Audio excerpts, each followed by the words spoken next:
1 FM. The show today and every day brought to you by our friends over at Big Willie's. They'll be providing the hot lunch for me. They should be providing your lunches as well.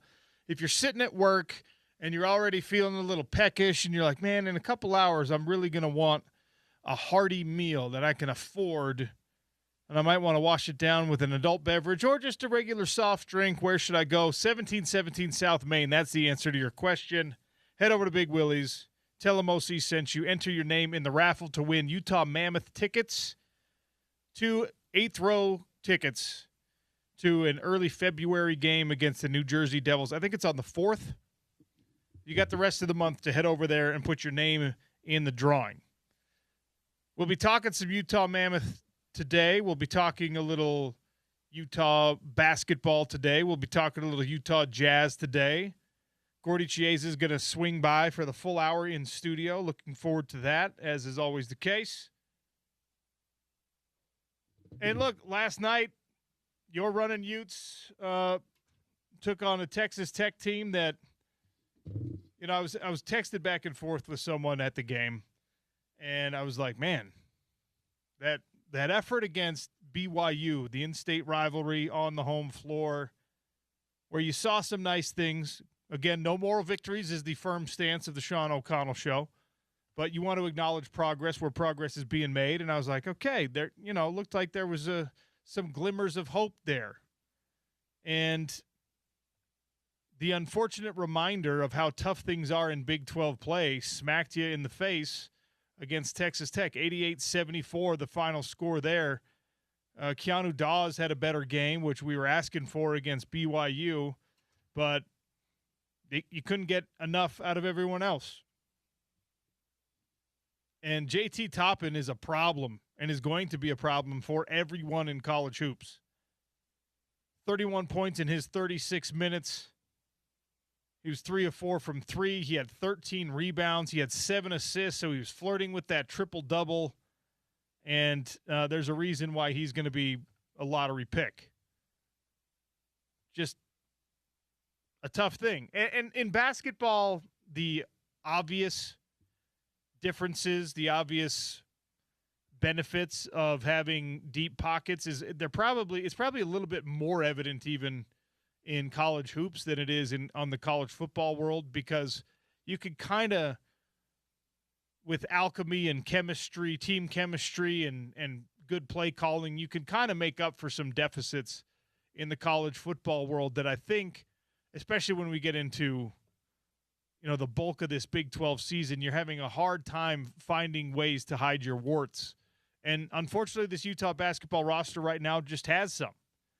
It doesn't mean that you got to jump off the bandwagon. In fact, I think the way these guys play and the culture that's being established and the effort that's being established is all the more reason to lend your support and to show up at the games at least. And if you have the means, I guess probably there's an NIL factor to your support as well. 88-74 the final as Texas Tech smacks the running Utes around, drops them to below 500 on the year. They are still winless in Big 12 play, and it's not an easy road ahead, but we're going to try to remain positive as the right guy is driving the bus right now. It'll be TCU, Kansas State, and then BYU.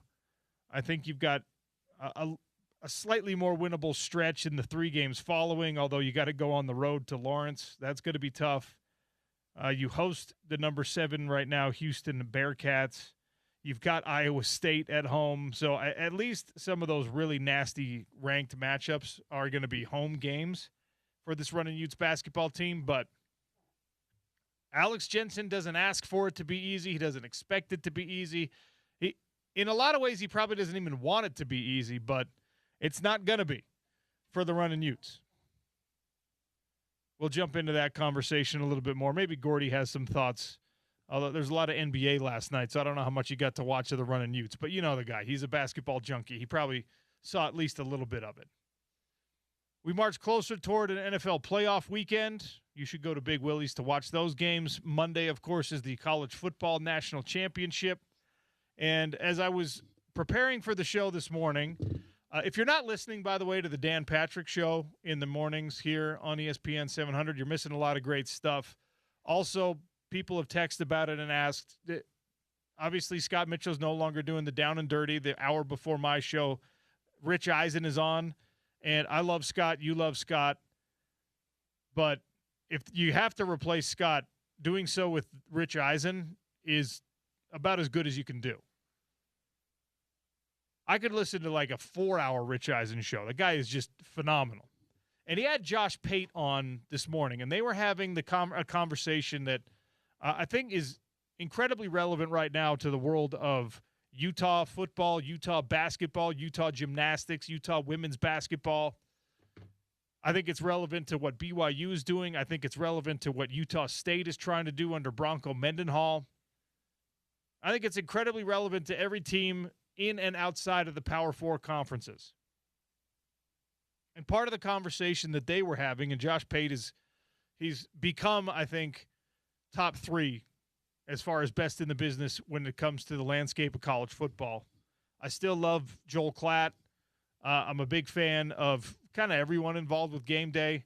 And I think Josh Pate, you saw the headlines this week, ESPN plans to get him more involved. There's an ESPN VP who feels like, and I'm so grateful to hear this, there's an ESPN VP, I don't know his name, slips my mind right now, who feels that college football was underrepresented on ESPN programming relative to the interest and the demand in college football. And I couldn't agree more. The ESPN has become an NFL accessory broadcast for obvious reasons. It is the straw that stirs the drink here in the United States of America. It has become, when they do talk college football, it has become an SEC infomercial. And Josh Pate, I think, is some potentially part remedy to that situation. So this is not a Josh Pate infomercial. I'm just telling you I think he's really good at the gig. And so when he and Rich Eisen are having conversations, and they're not the only ones, but maybe they're some of the best ones, Eisen asked the right question. And I wanted to extend that question to our show and more importantly to our market and to the situation that Utah is in right now, as we are, we're 24 hours away effectively from the transfer portal being completely done in this cycle. From the first iteration of the single transfer portal window either working out or not working out, depending on how you feel about where Utah's trending in that regard. The right question to ask is, how much does NIL matter? Like, where does it rank in terms of its importance in the college football landscape? And I'm trying to craft my tweet and my poll question correctly. It'll be up momentarily, all right? It's actually not as easy to tweet and speak at the same time as you might think it is. The question is, relative to the other things that are obviously important, coaching, team chemistry, health, especially for Utah, you have to address the health equation. Experience, although experience is often something that can be remedied through the NIL situation, so I don't want to put experience completely separate from NIL. Team chemistry is. Coaching is. Luck, just flat out luck. NIL can't make you luckier. Can't make the balls bounce differently. I wonder how much it affects the way that refs call games. Because remember, referees are human beings. And I'm actually pretty pleased with the way that officiating was not a major storyline in the Utah football season. It didn't feel like you had to go back to many games, any games really, and say, oh my gosh, if this penalty is not called and it shouldn't have been, then Utah's outcome might look a little bit different. I guess you could point to a couple of occasions in the BYU game, because you're always going to, because of how how much every single play matters in that game because of the intensity of that game. The Lander Barton ejection obviously was like something that there were some people who thought that wasn't necessarily warranted, but the bigger story on that play was the surrender on the tackle and things like that. So I don't think officiating was a big deal for the Utah football season or for most of the Big 12, most of the Big 12's important games for that matter. And again, I don't know whether or not officiating is affected at all by NIL. I think it's something that we'll have to take a look at. Are they easier on the teams that the haves versus the have-nots? Do they kind of find themselves subconsciously supporting the success of teams that are expected to be successful? Is there a grander conspiracy out there that, they get the phone call before the game, hey, we really need Texas Tech to be good. Hey, we really need BYU to be good. Hey, let's let these guys play this week. I genuinely don't know. And I don't know if NIL would be the reason that there's an effect on that or not.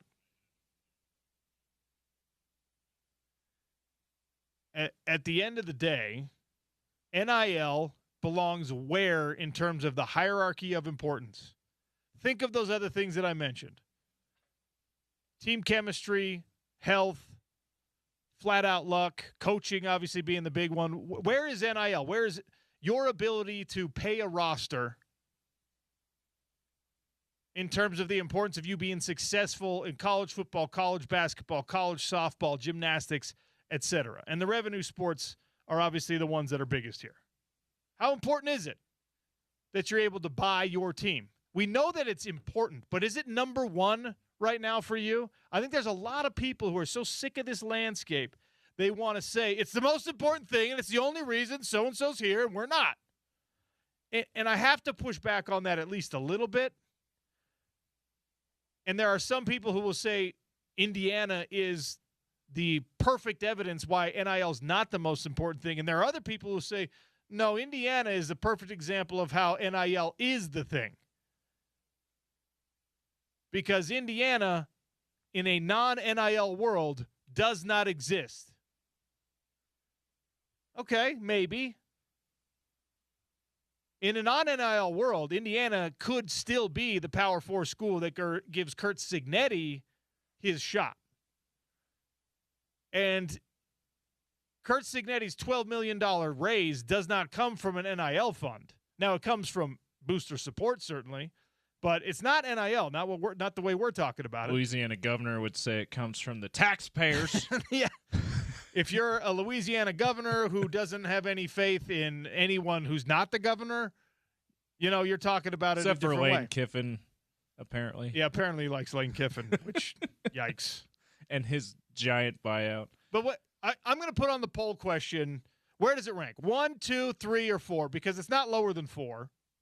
All right? All the things that you believe factor in, and I conspicuously leave out talent because talent is the thing you're buying.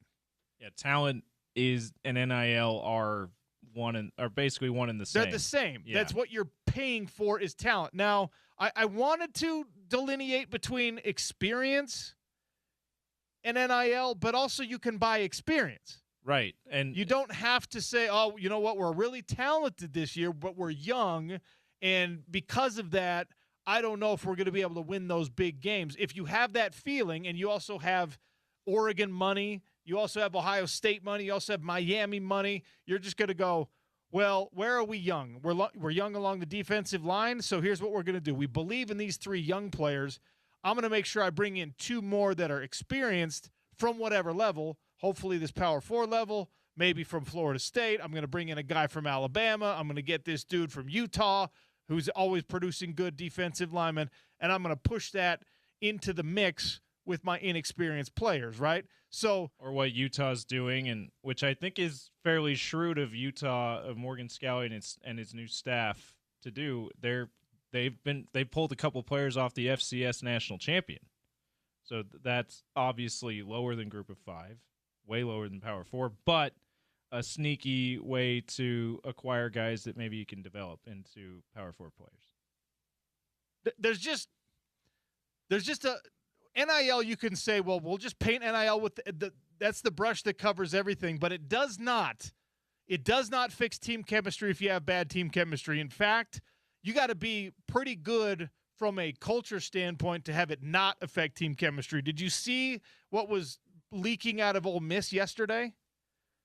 Apparently, and it kind of surprises me that there's not already a lot of information between players and stuff, but apparently contracts and terms of contracts for certain Ole Miss players were found out by other Ole Miss players, and now everyone's just like, whoa, whoa, whoa, whoa. Now that's a chemistry problem. NIL can't fix your chemistry. If anything, it's a threat to it.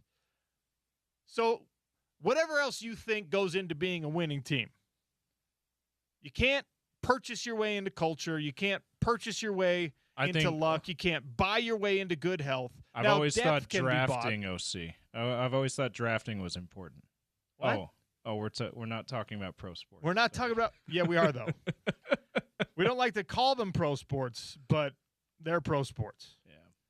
So don't put drafting. If you're talking for this discussion, leave drafting out of the equation, even though it sounds like pro sports. So I mean, where does it rank?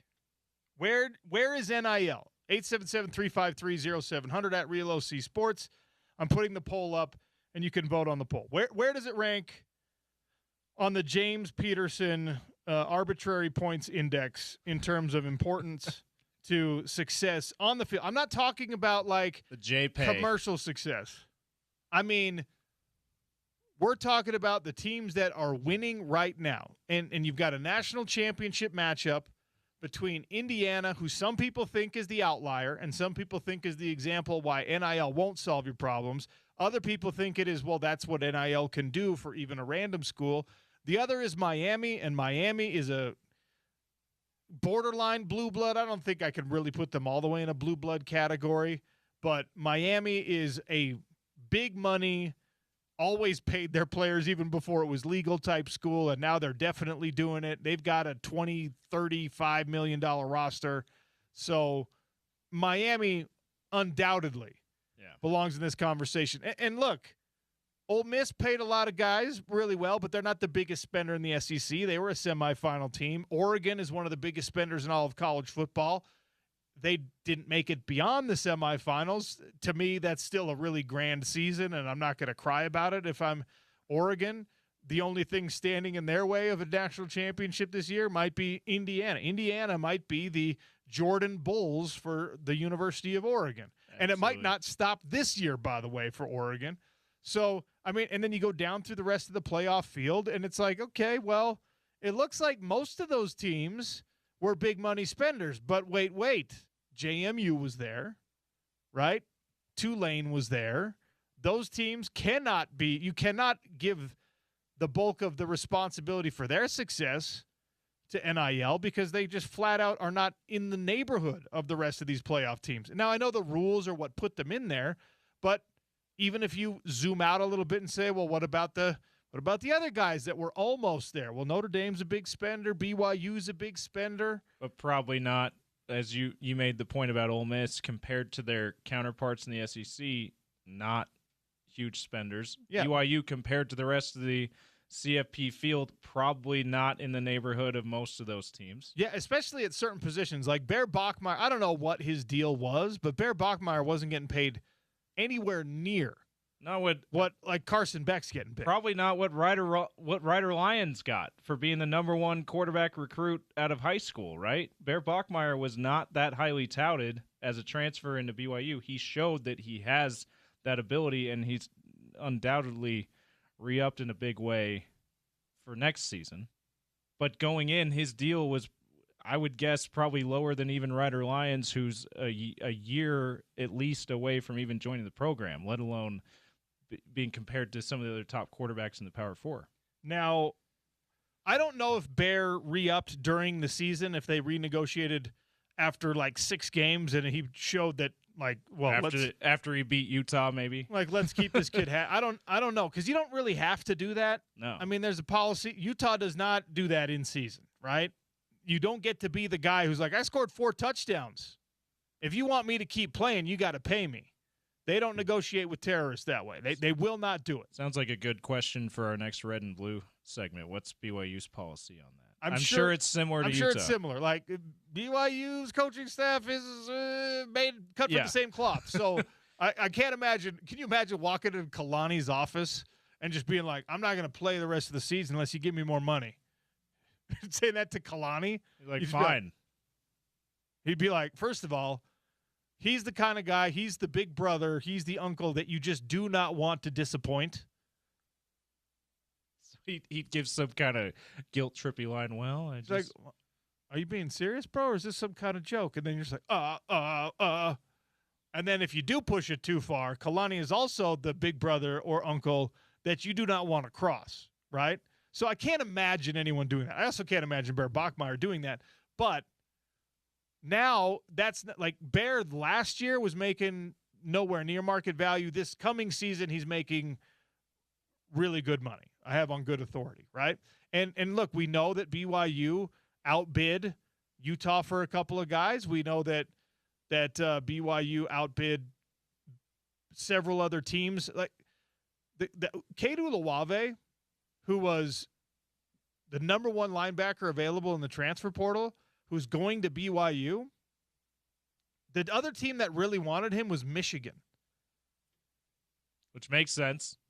And as far as what I've been able to ascertain talking to certain people, the reason that he ended up going to BYU instead of Michigan is because he's from here. He has ties here in Utah, and the price was the same.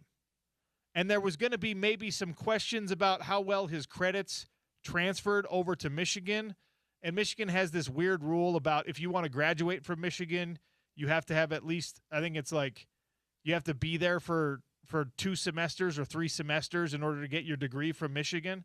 So you can't just go finish out your final semester at Michigan and get a degree from Michigan. And that maybe Cade was just like, no, I want to move on with my life after this season is over. And Michigan's like, well, we won't give you a degree unless you stay for spring. We want to move on from you after this season is over then. But the reason I even bring that up is because, you got to wonder, are you able to play with the big boys NIL-wise? And if you can't, at every position, what are the other things that are going to be important to your success? Indiana is not a team that has compensated every running back, every linebacker, every D lineman, every O lineman the same way that Oregon has. And they smashed Oregon the last time they saw them. And they beat them in Eugene, right? I guarantee Indiana's payroll for the players is not as high as Miami's is, and most of us think that Indiana is going to dog walk Miami in a national championship game. We'll see how that thing plays out. So it's not the only thing. I'm wondering if it's even the most important thing, because BYU spent a lot of money and sat at home. Notre Dame spent a lot of money and sat at home. Vanderbilt, probably kind of the middle ground. They ended up staying at home. USC spent a grip of money in the offseason, and they were sitting at home. And I easily look at that and say, doesn't matter how much money you have, if your culture is weak. And if you have that head coach, your culture is going to be weak. So coaching, I think, is still number one on my list, which means NIL is number 2 on my list probably, because I can't completely separate it from player experience.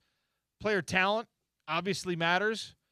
Even great coaching can't overcome a lack of talent. And obviously these things do not stand alone. These are not verticals in a vacuum. These are Venn diagrams that cross over one another. Hey, what happens if you get a big old pot and you slap it right over the top of a culture that's already strong and there's good coaches in it? Well, that's a national championship team. Where do you put it, James? So have you formulated your 4 choices yet? I know NIL it's not and 4 coaching. choices. Oh, okay. It's where do you rank it? Where Is do it you number rank? 1? Okay, out of 4, where do you rank? I mean, where do you rank? Because it's no lower than 4. Right. I think I have it. I think I have it too, because and people in this market, whether you're a Utah fan or a BYU fan, or you're a fan of neither team, but you can't help but know what's going on with Utah and BYU because it's because that's the fan bases are so huge here with both of those schools. You should be able. I don't know how you put NIL 1,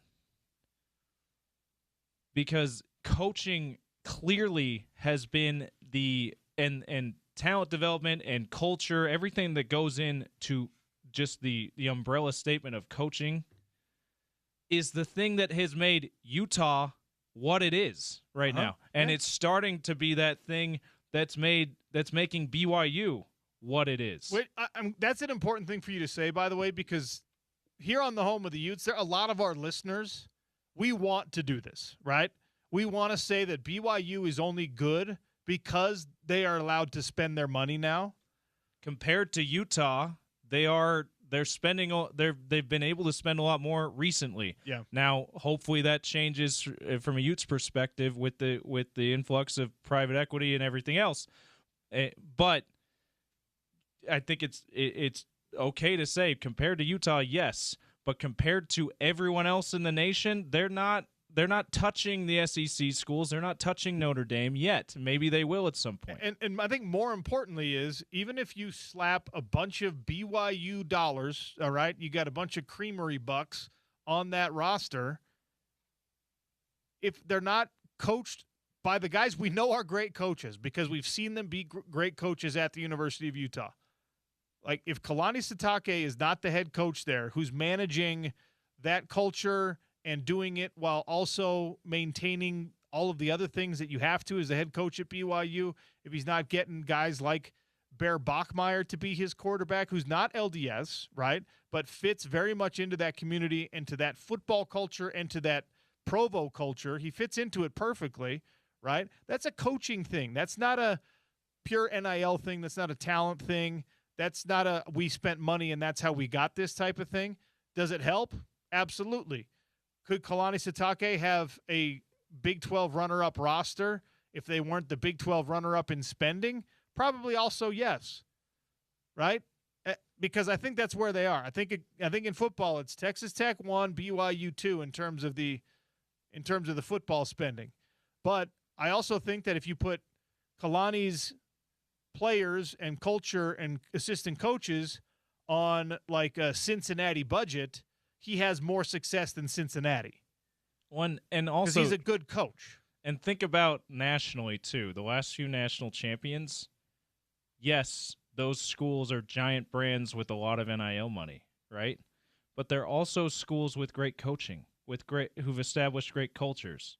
Unfortunately, I think Ryan Day is probably the worst of the recent national championship coaches, but he's been good enough to capitalize on the immense talent that comes to Ohio State, right? In order to win a national championship last year, to be in the running for a national championship every year.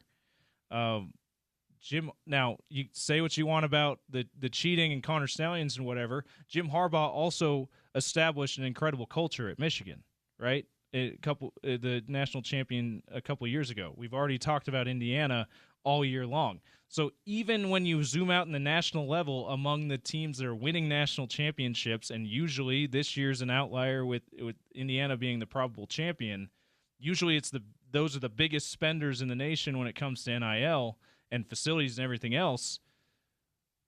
Even that, you cannot disregard the coaching and the culture that those coaches have established. Nick Saban for so long, again, he didn't have much time in the NIL era, but Nick Saban for so long, it wasn't just because they were Alabama, it's because of Nick Saban. Kirby Smart recently, because of what he's done. Kurt Cignetti this year, and like I said, I think Ryan Day is the weakest out of all of those, but even among the cheating allegations and scandal with Jim Harbaugh, you cannot deny that he also did an incredible job with that. So I don't know. I'm going to use Harbaugh as the outlier here. Maybe he and Ryan Day are outliers. I don't know. Well, look, I think Ryan Day's a fine coach. I think Ryan Day would be evaluated completely differently if he was at a school with a fan base with less expectations, anywhere near realistic. Yeah, maybe if you switch he Ryan and Kurt Day Cignetti was at Iowa State, we'd be talking about, well, Ohio State better hire that guy. You know what I mean? The fact that he's at Ohio State and the only acceptable outcome is a national championship, and it took him longer than people wanted to be there, I think that's the big problem with Ryan Day. And I hate his fake dyed beard, and I think he's a little bit weird, and like I think he's a little like football autistic, like a lot of these guys are. That's hard to relate to. That's fine, but I think that Jim Harbaugh, like it's pretty well established. He won a championship because he was stealing signs, and he had predictive abilities over what another team would do. Now, I guess there's a certain amount of culture that comes with that, being confident that you know exactly what's going on. I don't put him in the same category as I put a lot of these other guys in.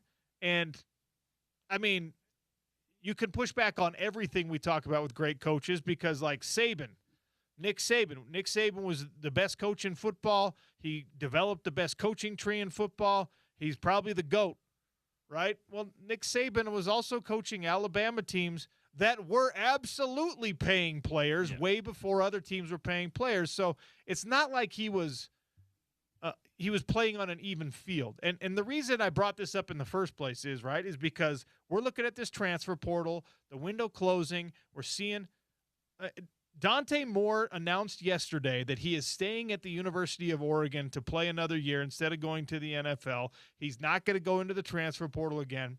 The report today is that Dante Moore is being paid $7.5 million in 2026 to be Oregon's quarterback. You and I love Utah football. You're supporters of Utah football. You might even be out there listening. You like BYU football. Your school is never paying $7.5 million for one player. It's not going to happen, right? It's just not. Unless, I guess, Ryan Smith goes, I really like this kid I like this Corner Canyon guy. I watched him from his freshman year all the way up to his senior year. I will give you the $7.5 million to pay the Utah equivalent of that. It's not going to happen, right?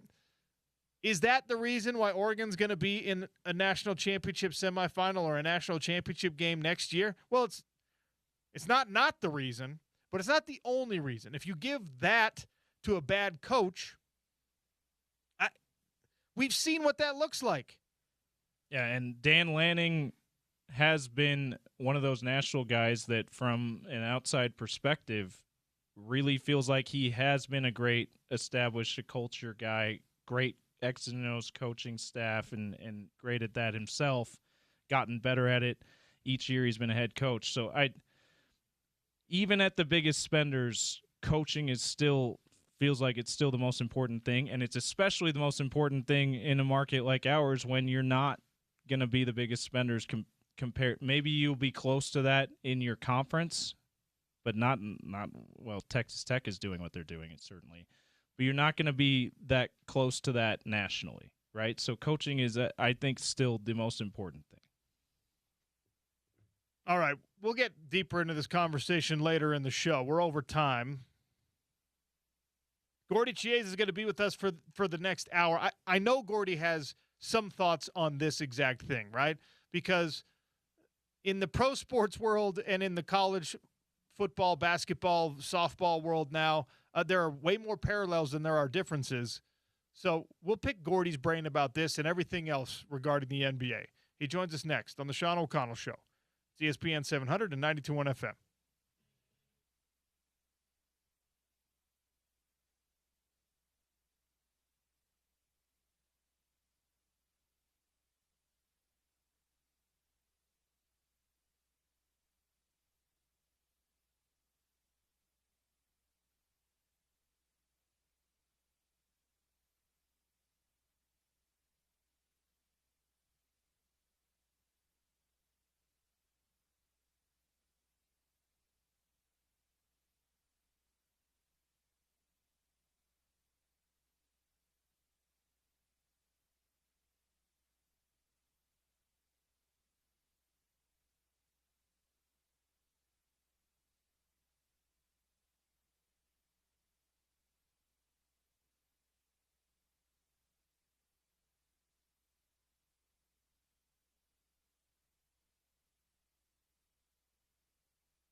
Welcome back to the Sean O'Connell Show. Welcome in Gordy Chiesa, our resident NBA guru.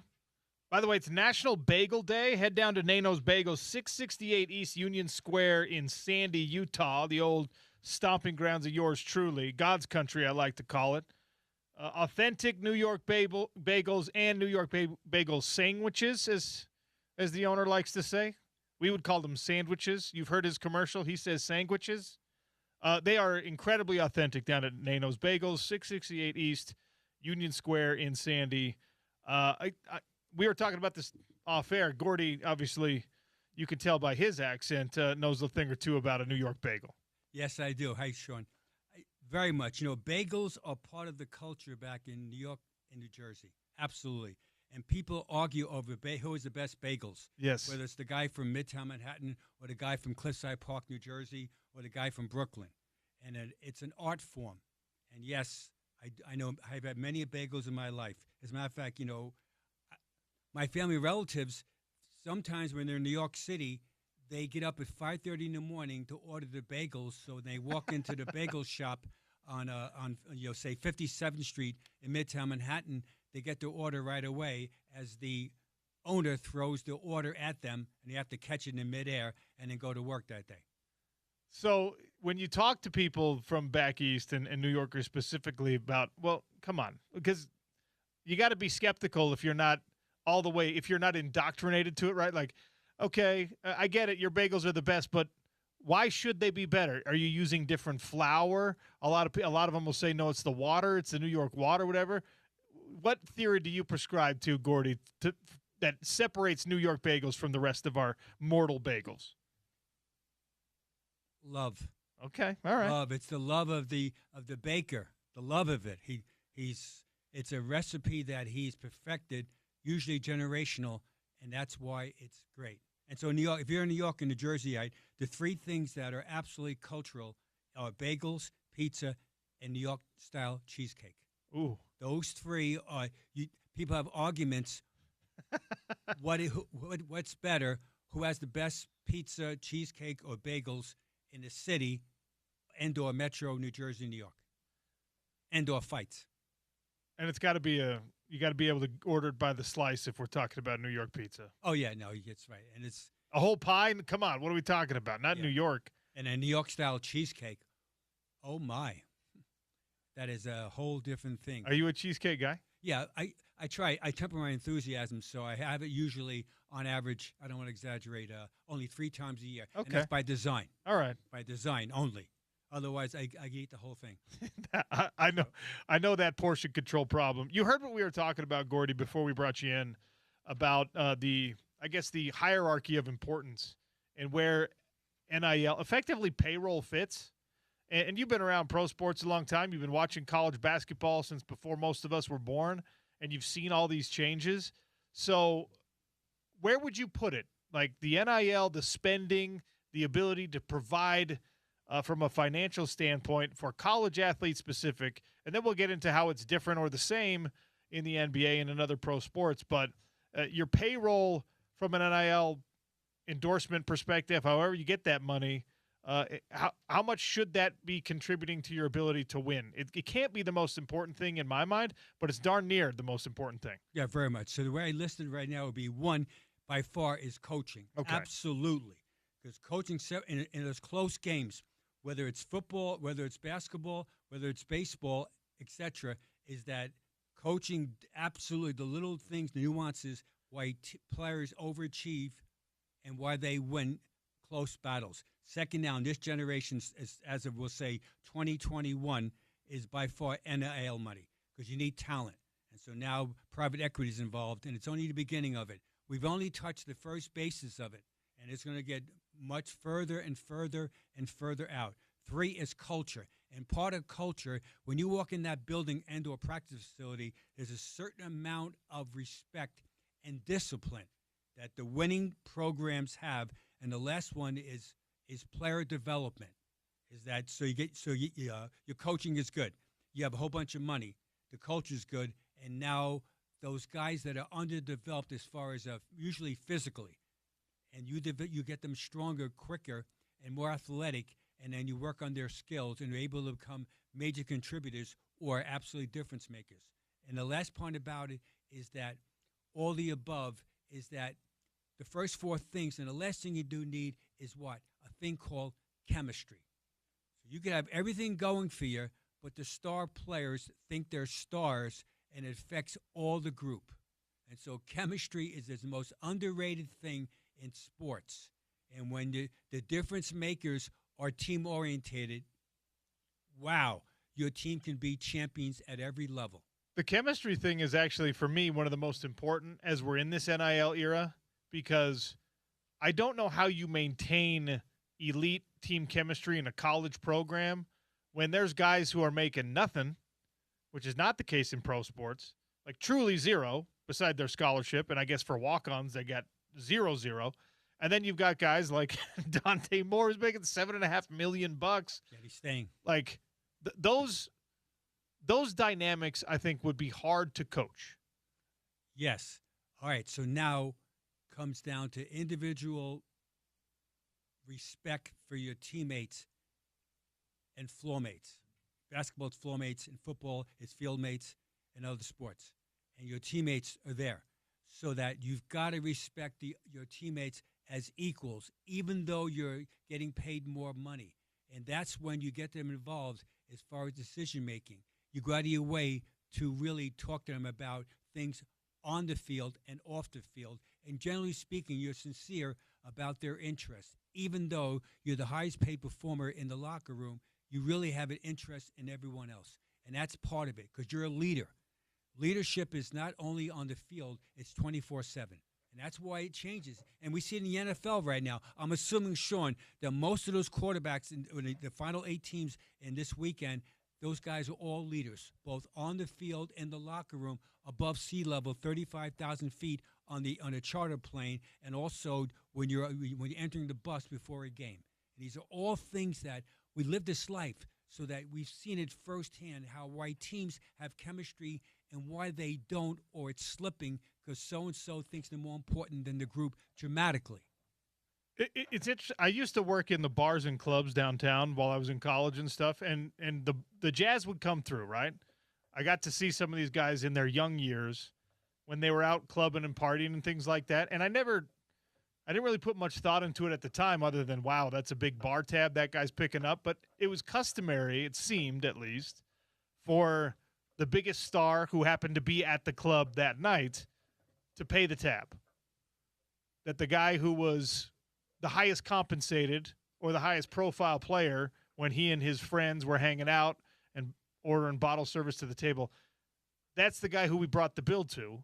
And when you think about it from this perspective, it's that wasn't just to flex and say, I'm the highest paid guy, I'm the rich guy. I guess if you're the highest paid dude, you want to treat your teammates so that they know that it maintains a respectful atmosphere, and it's not something that you're lording over them necessarily, but you're allowing them to benefit from your contract as well, I guess. Yeah, very much. Also, hey, in the NFL, we've all seen stories about the star quarterback. He pays money to the linemen. Yeah. He buys them extra unbelievable gifts. He buys their wives or girlfriends or others gifts as far as that, because thank you for protecting me. For sure. Thank you to backup left tackle. I appreciate it. Thank you that you are diligent about your job. Your footwork is superior. You're not going to have holding penalties. Thank you for my blind side. I appreciate it. So does my loved ones. There was actually, I think it was Joe Burrow. There was a great story a week ago, maybe 2 weeks ago, that Joe Burrow brought his lineman over, and he collects fossils, and he said, you guys could each have a fossil, which for me would be one of the coolest gifts. I imagine for all of them that some of them were like, why would I want that? But kind of neat. All right, we got to take a break. The hot lunch is coming. Gordy's going to hang out with us for the whole hour. We're going to have some fun. We haven't even gotten into the Jazz or the NBA really yet, but when you have a guy who's been around sports as long as Gordy has, you pick his brain about everything. The Sean O'Connell Show. Our conversation with Gordy Chiesa is always brought to you by Aladdin Industries, your Utah Velux dealer. If you're looking for a skylight in the house, Aladdin Industries, that's where it's at. Plenty left to get to on the Sean O'Connell Show, ESPN 700 and 92.1 FM.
All right, the aroma of the hot lunch has got me salivating here on the Sean O'Connell Show.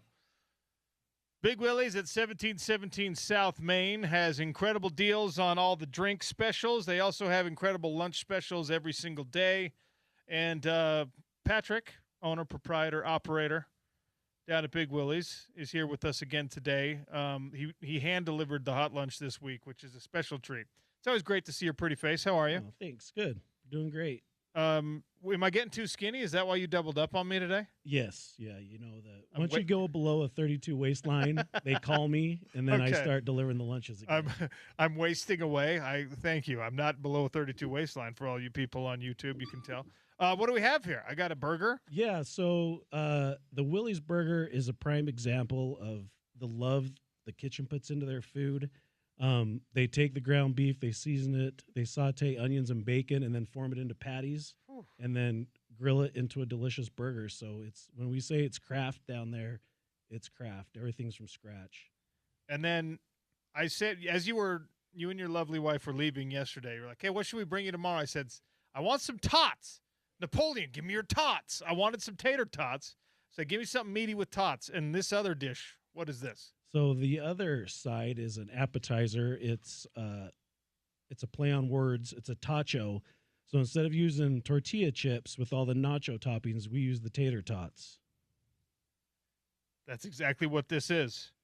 It's nachos made with tater tots, and it smells unbelievable. I'm seeing black olives, jalapenos, tomatoes, onions. Yeah, after a couple of beers, it goes down real nice. The tachos, these are always on the menu? Yes, it's a staple. Head down to Big Willie's, 1717 South Main. You got a big weekend coming up, NFL playoffs. Next Monday night, you've got the College Football National Championship. You had trivia last night. What else is on the calendar?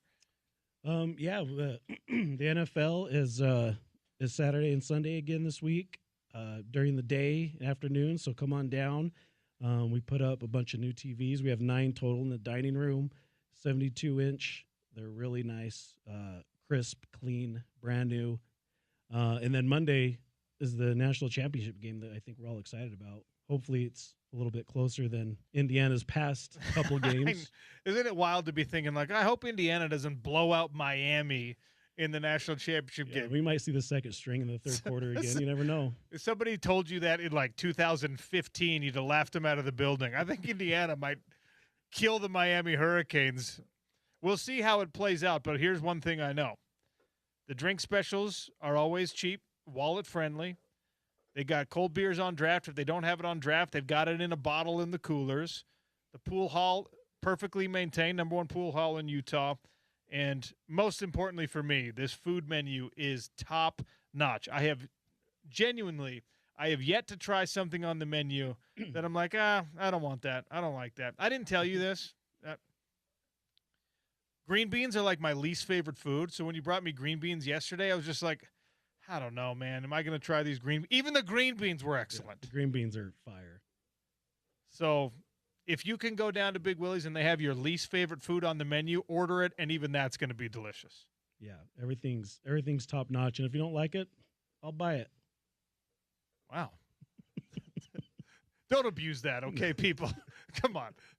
Patrick. You have to have anger in your face. Like, this burger was gross for me to buy it. I'll be like, nah, you're messing with me. If you eat the whole burger and all but like one crispy fry and you're just like, I hated it, it's not going to be comped, okay? I'm not going to allow Patrick to comp that for you.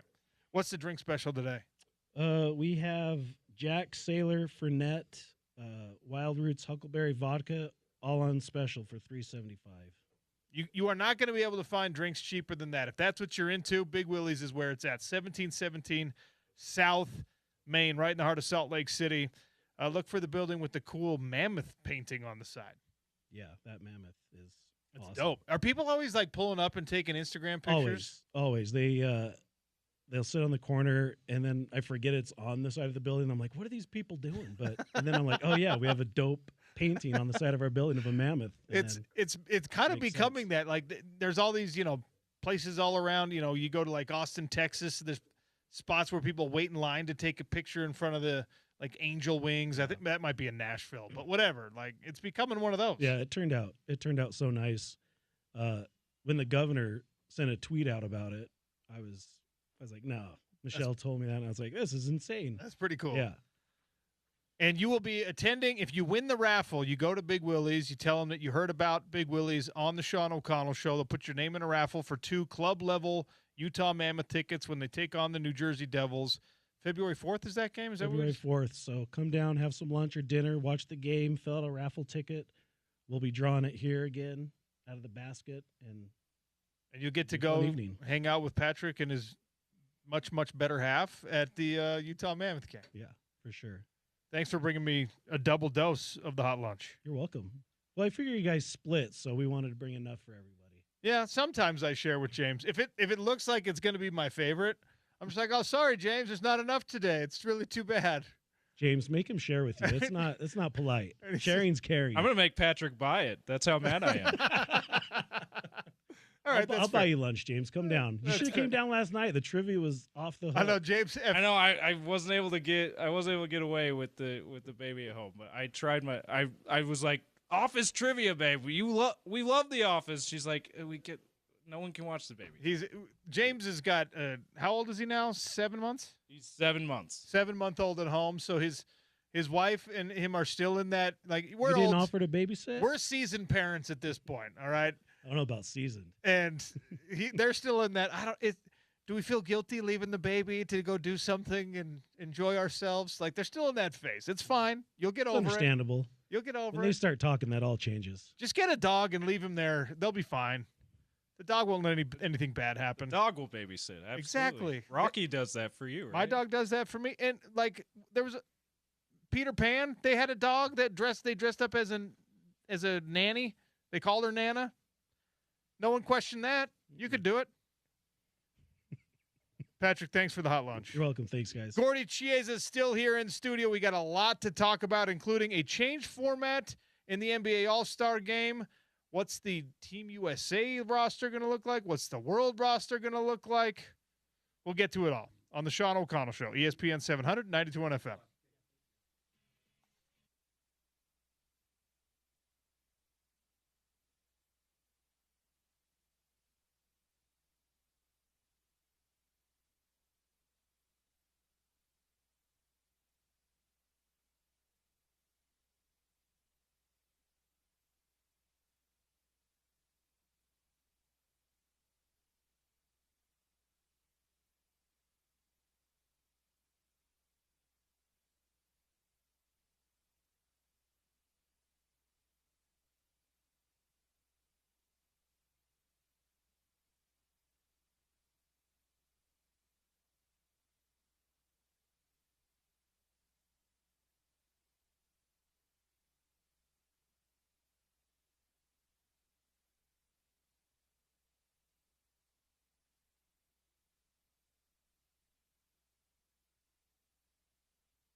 Okay.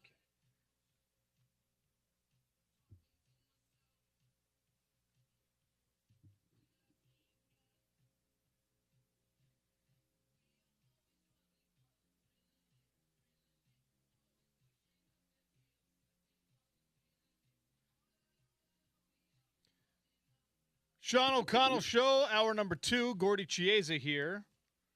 Brought to you by Aladdin Industries, your Utah Velux dealer. Gordy, before we get to the NBA All-Star Game in a changed format, let's talk a little Utah Jazz. What'd you make of the performance last night? Legendary. Masterpiece. Show's alluding to right now Bryce Sensabaugh, who scored 43 points, including 21 points in the first quarter, which is a record. And Sean, the former record that Bryce broke last night was done by a guy named Lance Stevenson. And Sean, his nickname was Born Ready. Now, of course, it was self-anointed. Of course it was. But Born Ready, Lance Stevenson, where Lance scored 20 points in the first quarter on January 5th, 2022. And what Bryce did, he came into the game and right away impactful, quickly. And here's the metrics. 15 for 22 from the field, 5 for 10 from threes, 5 rebounds, and 2 assists in 34 minutes. And his 43 points for the game is also, as we speak right now, the most off-the-bench performance this year by an NBA player. Unfortunately, the Jazz lost in a really hard-fought game, 128-126. And the Jazz didn't play some of their guys. Again, without objectively, I'm trying to be objective, is that if Yusuf Nurkic would have played Nick Vucevic, who we all like, he had 35 points, wouldn't have got those points on his rebounds. And so they missed Yusuf Nurkic. They missed him badly on the boards. They also didn't play. He was illness as far as Larry Marketing. He did not perform as far as playing, and it set him back some. So tonight, the Jazz played tonight in Dallas. Dallas lost last night at home to the unbelievable Denver Nuggets, who are playing shorthanded also. And now, so the Jazz are going to play tonight in Dallas. Cooper Flagg, Sean, last night sprained ankle during the game. So we'll see if he plays tonight versus the Jazz. Last night, Jazz lose. Hopefully they can turn around tonight and get a win tonight. Let it be a lesson to you, Dallas Mavericks. Do not commit a flagrant foul on Bryce Sensabaugh early in the game, or he's going to go off for 43 points. Yes. We saw that against the Bulls. All right. Go back. They reevaluate. Ends up the foul gets upgraded. Like who was it? Ended up pulling on his shoulder a little bit. Yeah. Could have been a dangerous, right? You don't want to create that top heavy angle on guys when they're airborne. So they upgrade it. Flagrant one. Bryce Sensabaugh goes off after that. So be careful what you wish for with Bryce. Very much. And also be careful what you wish for is also Keontae George, who's playing tremendous. So as Bryce had this outrageous first quarter, Keontae had a masterpiece as far as in the fourth quarter, where he scored 15 points, including 15 points, which added to his 28-point performance last night, 8 for 17 from the field, and he had 7 assists. And so it was really a really good performance. The Jazz shot 55% for the game and lost, so that's troubling. Well, the Bulls shot 51%, and they won. Now, the Jazz now, tonight's game, just quickly, as far as a segue to it, is that the Jazz beaten the Mavericks right now twice already this year, so they're 2-0. The Jazz play tonight in Dallas, and also Saturday afternoon, Sean, again in Dallas. So they're going to be in Big D for the next 3 days. And I don't mean Dallas Cowboys either. There were a couple possessions consecutively where Keontae was kind of playing hero ball early in the game. Now, look, he's been incredible. I'm not trying to pile on a guy who obviously is really having a sort of, I don't know if you'd call it a renaissance year, but it's a breakout year at least. How do you coach a guy who's been hot, wants to stay hot, when he's given you a couple of kind of really bad possessions in a very, very winnable game? You don't want to smash his confidence, I imagine, but you also, I mean, there were 3 trips down the floor where as soon as the ball touched his hands, he was the ball stopper. He was just like, I'm keeping this, and he was giving up, he was putting up these off-balance shots and things like that. It has been uncharacteristic, and all of them were missed, and they were rebounds for the Bulls the other way. It's a little microcosm, but How do you snap somebody out of that, or how do you coach them out of that?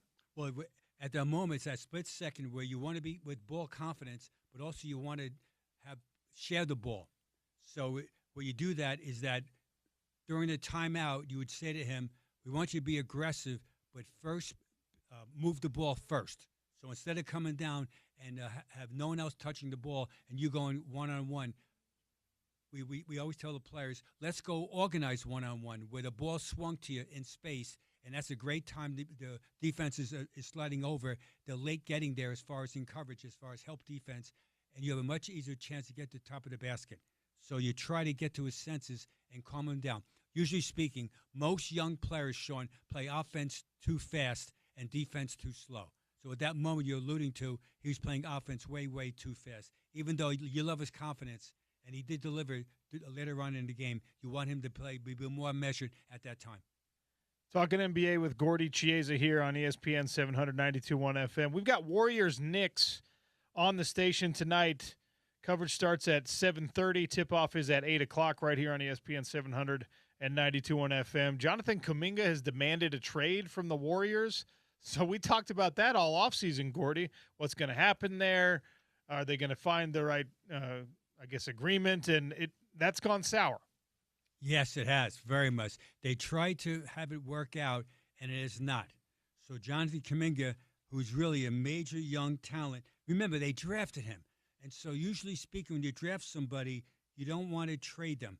This is his 5th season in the NBA, and he was picked number 7 back in 2021. And this just shows you that it has not worked out.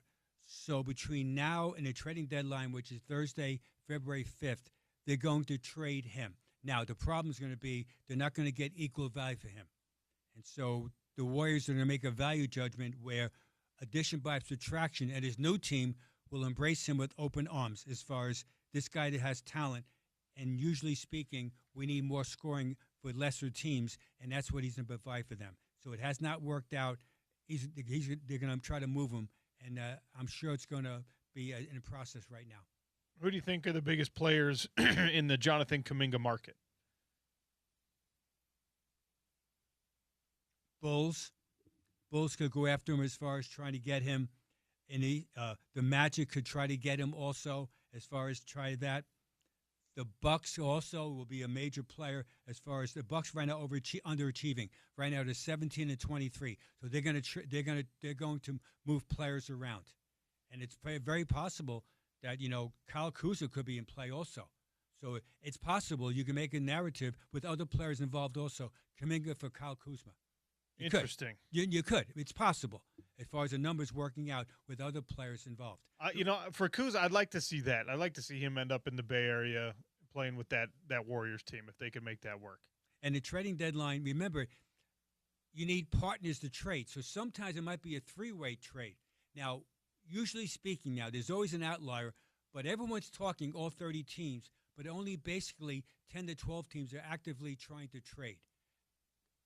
In the offseason, the week of the NBA draft, everybody's trying to trade assets to move up in the draft.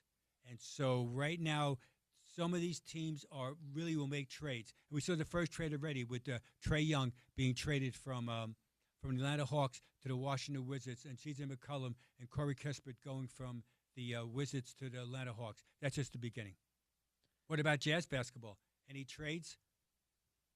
I would say it's possible where the Jazz, he's not played this year yet, but he's shooting before games, that it's possible George Niang, who's a good shooter, has value, could be traded as far as an asset, maybe a second-round pick to someone else as far as needing a shooter. We just got the minivan back, and then we could send him out again. I don't like that, but it's possible. These are all different things that teams are going to try to. You're right, train for a new model as far as the minivan. But George Niang, there's always value. You can never have enough shooting as far as even off the bench because someone gets injured. So someone like George Niang on a playoff-type team, Sean, if he makes back-to-back three-point shots in Game 2 of a playoff, he earned his whole salary. He earned on those 2 possessions. Literally, the events in the playoffs. I could see it. All right, let's talk about this changed NBA All-Star format. we've discussed it when they announced that, hey, we're going to try to capture some of this Four Nations magic that we saw from the NHL All-Star break last year. Everybody, I mean, people watch that more than they watch the NHL regular season. Second only to the Stanley Cup Finals in terms of the ratings there. And I applaud the NBA's flexibility and willingness to try and keep their All-Star weekend interesting and relevant. And so they've adopted the same format, but it's it's kind of interesting because basketball, from a heritage standpoint, has been very much an American thing. The NBA especially has been an American sport that is gradually we've seen more international influx. And I think that this format, Gordy, might set us up for a situation where we're like, man, in the NBA specifically, the international talent has now taken over. That's an understatement. So Sean's talking about right now, here's quickly, is that today ended the voting by the fans. All right? So the conference starters are voted by the fans of 50% of the voting, 25% by current NBA players, and 25% by NBA-accredited media. So in other words, those three groups vote for the starters, and then the 7 reserves are voted by the NBA head coaches. This year, it's going to be in the Intuit Dome in Inglewood, California, home of the LA Clippers. It's on Sunday, February 15th. The broadcast partners are NBC and Peacock Streaming. So if you have stock in NBC, Sean O'Connell, is that NBC's doing the All-Star Game. They're doing the Olympics in Italy, as far as Winter Olympics, and most of all, they're doing right now also the Super Bowl. So they're having a banner year as far as their programming. Now, with that said, here should be the starters. This is me just talking. Should be the starters. We'll just go over the starters quickly, not the reserves. Then we'll talk about the world team. The starters in the East should be Cade Cunningham, Therese Maxey, Jaylen Brown, Giannis, and Jalen Brunson. And for the first time, it's not based on position. So that's good. So there's not yet to have no centers. It's going to be the 5 best players as far as the starters. And in the West starters should be Shai Gilgeous-Alexander, Luka Doncic, Nikolai Jokic, Anthony Edwards, and Victor Wembanyama. That should be the starters. Now, here's going to be the world. For the first time, they're having a round-robin tournament where they're going to be 3 teams, East team, West team, and the world team. And so before this, there's only 24 players, 12 in the East, 12 in the West. But Adam Silver recently said that he might add some players to make it 25 and 26 as far as total All-Stars. So with that said, here could be the world team All-Stars in this round-robin tournament, which would be 3 teams of 12 games, 12 minutes, 12 minutes of each format as far as an NBA game. Here we are. From Canada, Shai Gilgeous-Alexander and Jamal Murray. From Canadian. From France, Victor Wembanyama. From Slovenia, Luka Doncic. From Greece, Giannis. From Turkey, Alperen Şengün. From Serbia, Nikolai Jokic. From Israel, Deni Avdija. From Finland, Larry Markkanen. And from Cameroon, Pascal Siakam. So that is some crew as far as for the world team. And let's get back for 1 second about Larry Markkanen. He should make it. He should be voted by the NBA coaches to be a reserve. He should. And if not, then Adam Silver, mentioned before, has the right to add 1 or 2 players. And I'm assuming that it's going to be if not both, either or. Larry Markkanen or Deni Avdija, who's having a great year for the Portland Trailblazers. He's been tremendous as far as him performing this year. How far away is Keontae George from being an NBA All-Star the way he's playing? Soon. Yes. Soon. Very much. Yeah. Within the next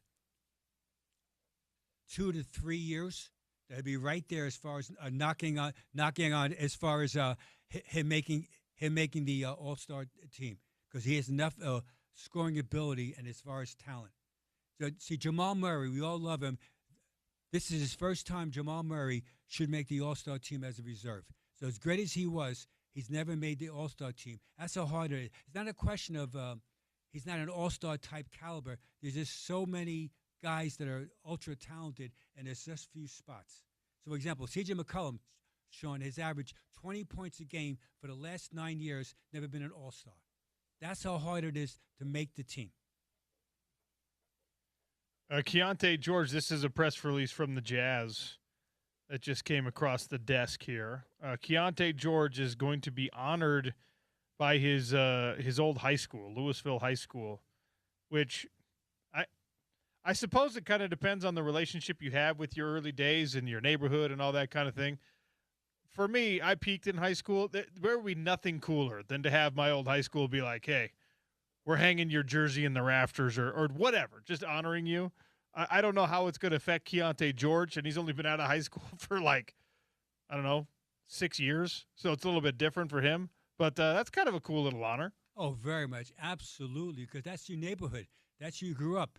And these are the loved ones that helped you become an NBA player, whether it's your coach or whether it's your teammates in high school. And so it's a big thing. And then, Sean, even better than that, Sean, you could wear your letter sweater.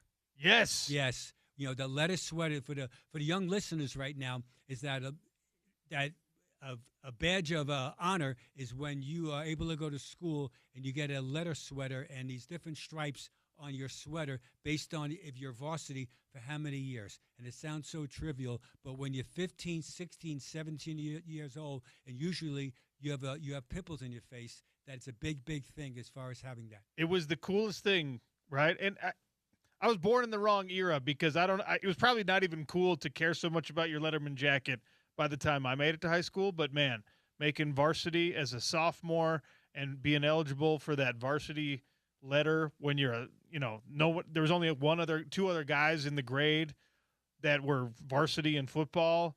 And so we were the only ones who could get the Letterman jackets. I thought I was the king of the world. And then what happens? You graduate, you never get to wear it again.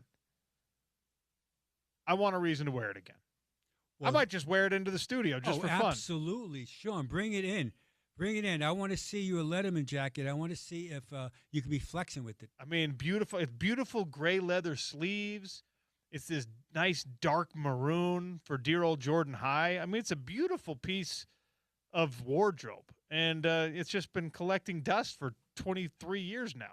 But also add to that, that's a point of your life and all players' life for Keontae George where, again, there's so much of your formative years as far as being an athlete and that you're able to excel at that level and that the people remember you where you were and hopefully that you remember the people and be thankful, and I'm sure you will be, thankful of your coaches and the principal and the administrators there that helped you. And, Sean, you know right now, the most important person, though, Sean, usually speaking of a building in high school, you know what it is, Sean? It's the janitor, the custodian, because that guy knows everything what goes on in the building. He knows more than usually the vice principal and the principal. And then, Sean, especially in when it's cold weather, that the janitor determines whether in basketball practice you're practicing with heat in the building as far as on the court or no heat. So, Sean, when I was in my younger days, Sean, I was a college coach, I used to give the janitor, on average, we'll say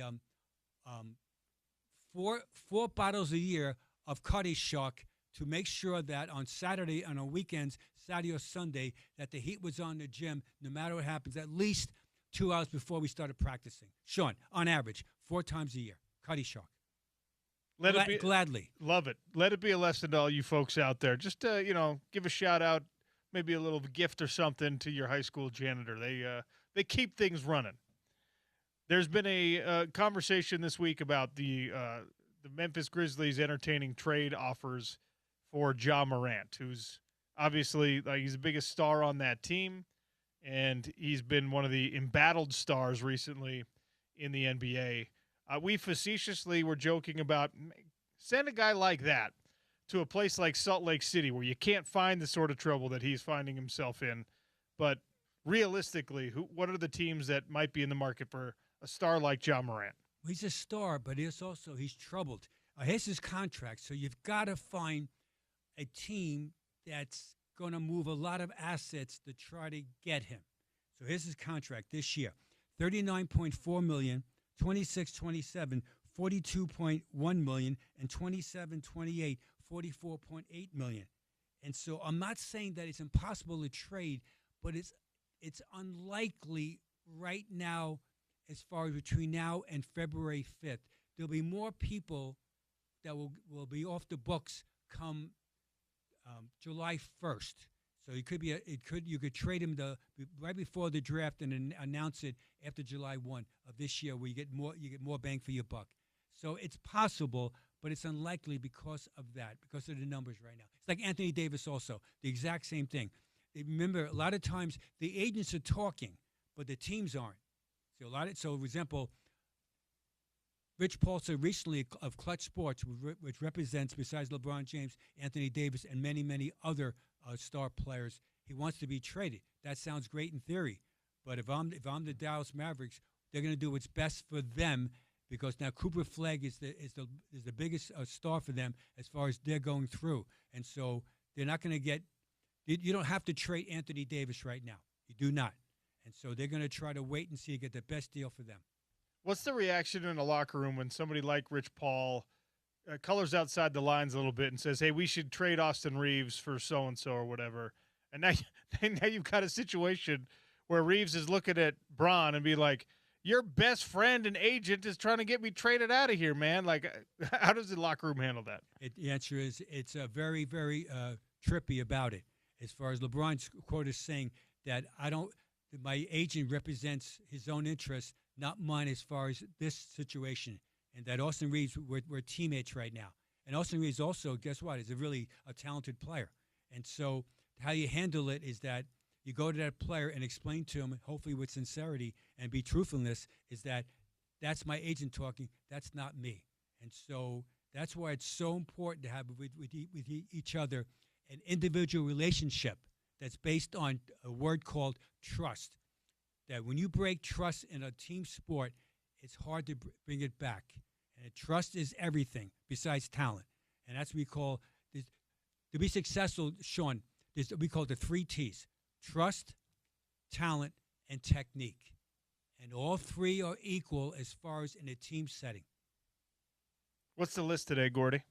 My list today, we can never get enough of Victor Wembanyama. All right, so the Jazz play the Spurs on Monday, Dr. Luther King Celebration Day in San Antonio.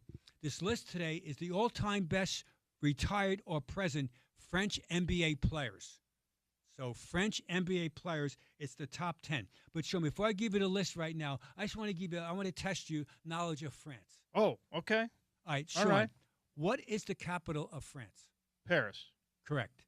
What's Paris's name as far as nickname? The City of Lights. Okay. Thus, that's my list today of the 10 greatest ever Frenchmen that have been in the NBA or playing in the NBA as we speak. Fun fact, Tony Parker, big fight fan.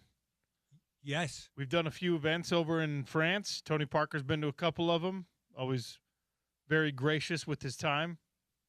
And also add to that, Tony Parker was picked number 28 in the draft.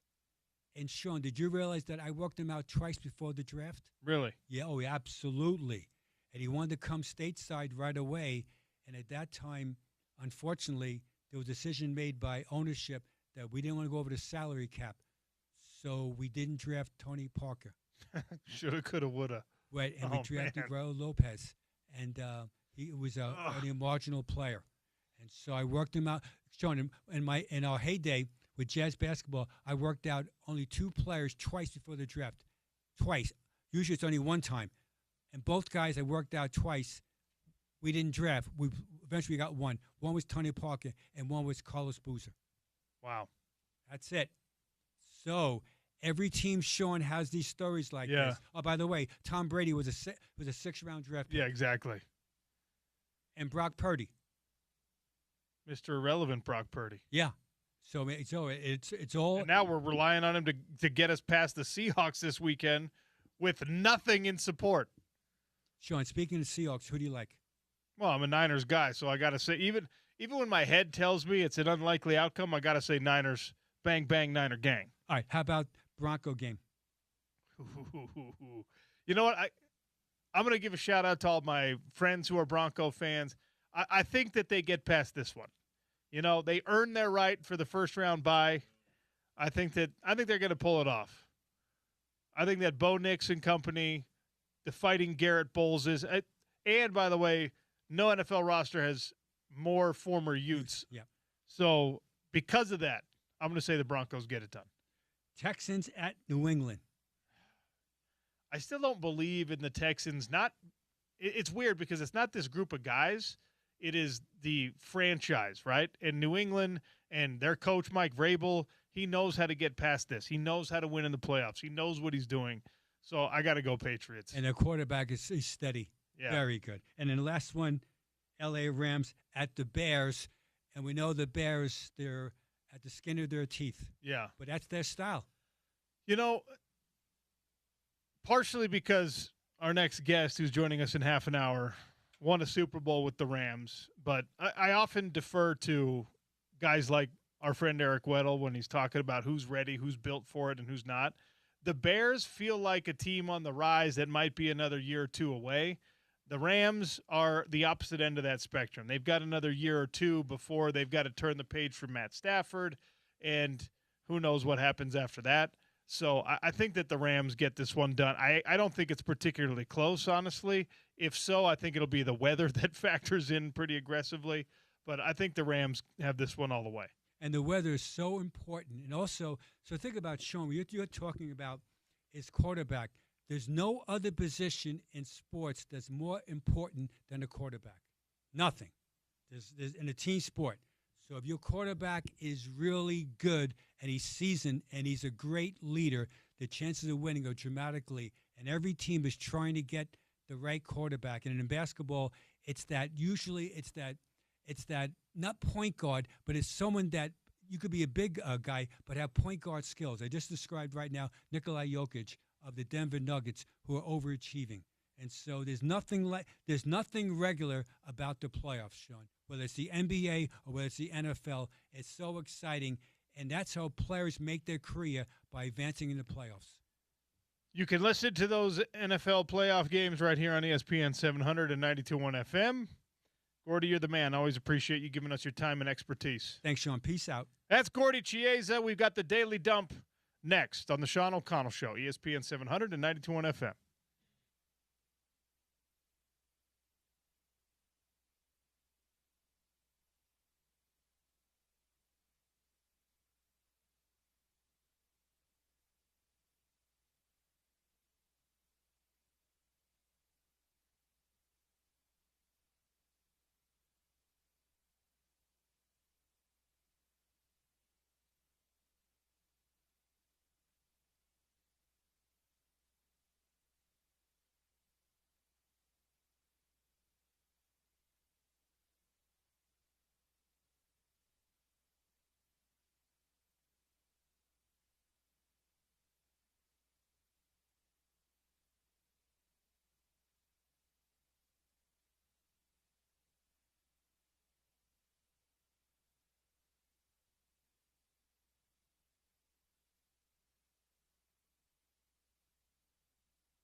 Thank you. Not just plumbing and drain cleaning, it's now Valley Plumbing and HVAC as well. If you have vent problems, furnace problems, air conditioner problems that you anticipate, the truck with the duck can help you out with those as well. Lots to get to in the Daily Dump. Maybe the biggest story today that it does affect someone with local ties. John Harbaugh will be the next New York Giants head coach. If you're Jackson Dart, you couldn't have asked for a better situation. An established Super Bowl caliber coach, a man who comes from a winning culture, a man who is universally respected in the National Football League, a guy who's going to help you with all the things that you need to get better at, like, extending your career by not taking unnecessary risks. John Harbaugh is the exact right guy to be like, hey, dude, here's the thing. Just slide, and everything else is going to be okay. He's the perfect head coach because he's tenured enough that you have to listen to what he says. His reputation really precedes it himself.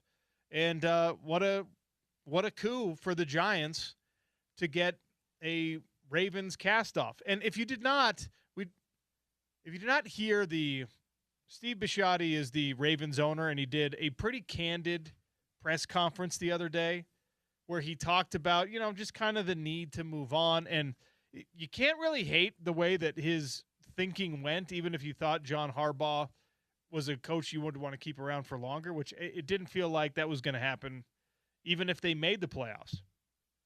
In fact, Steve Bisciotti was asked, if Tyler Loop makes that kick, how much longer is John Harbaugh your head coach? And his answer was another week. He said it just flat out, another week. He had already made the decision that it was time to move on from John Harbaugh. He owns a team. He gets to do it. He also was really cool about his transparency when he was asked, hey, Lamar Jackson is the most important player in this franchise. He's one of the most important players in the league. Is he going to help you hire the next coach? This is the owner, okay? It's his team. He said he will have influence but no power, which is the correct answer. You can't let the players make those types of decisions. We've seen in college sports when you let player personnel have too much control. If you let the players have too much influence, right? What happens is you hire a coach specifically to be the guy to retain the guy, whatever. And then if it doesn't work out, the guy wants to leave anyway. And now you've hired a coach you didn't want just because he wants him. So, I don't know. If you have time, go check out those sound bites. I thought they were really interesting. John Harbaugh to the Giants. I have found a new thing associated with the Australian Open. Yes, the professional tennis tournament that James is going to be my new favorite thing moving forward. Oh, really? The 1-point bracket. Have you seen this? Have you heard about this? I have not. I looked it up after I saw it on the rundown, though. Incredible. So it's so hard in 2026 to be introducing new sports properties that people can get behind, that people can be enthusiastic about. That's why the Four Nations format for the NHL All-Star break was such a breath of fresh air. It was so fascinating, so cool to see something that is entirely novel be introduced and have it be embraced the way that it was. Well, the Aussie Open has been doing this, and I'm late to the party finding out about it. It is the pro tennis tournament. It is the big-time players. It is the Jannik Sinners. It is the Alcaraz. It is the biggest players in the world, right? And they put them into a tournament bracket with some amateurs, with some celebrities, with some dignitaries that are just kind of attached, sponsors, whatever, to the Australian Open. And there's $1 million prize, and it is a full bracket, and they play a tennis tournament against one another, but it is 1 point. You win 1 point. So 15 points. No. It It is one service if you're a pro, if you're one of the pros in the tournament. Playing to 15. Oh, that's 1 point. You have one serve, right? You can't even fault. If you're an amateur or a celebrity or somebody else that's been invited to this tournament, you can fault the first serve and then get it over in the second serve.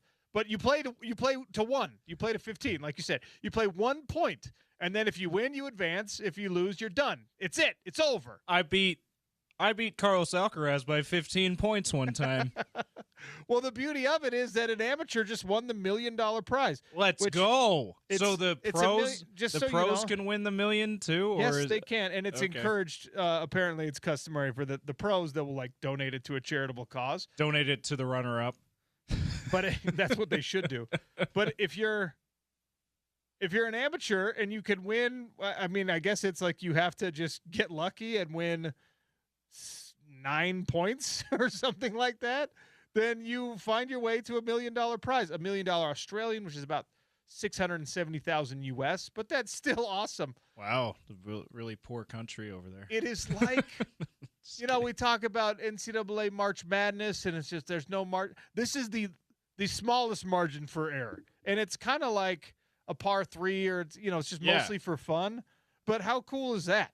I mean, the par 3, those players get a nice cash prize too. I don't know if it's that much. It might be more, even. But yeah, I love this. Wimbledon should adopt this. Although Wimbledon would be very hoity-toity. Be like, we are below amateurs playing with pros at the All England Club. It would be amazing, especially. We're above. Why do I keep saying below? Especially if they did the same thing where you can kind of like sweepstakes your way into playing on the grass courts at Wimbledon, or like pay your way in. Hey, anybody in the area can play.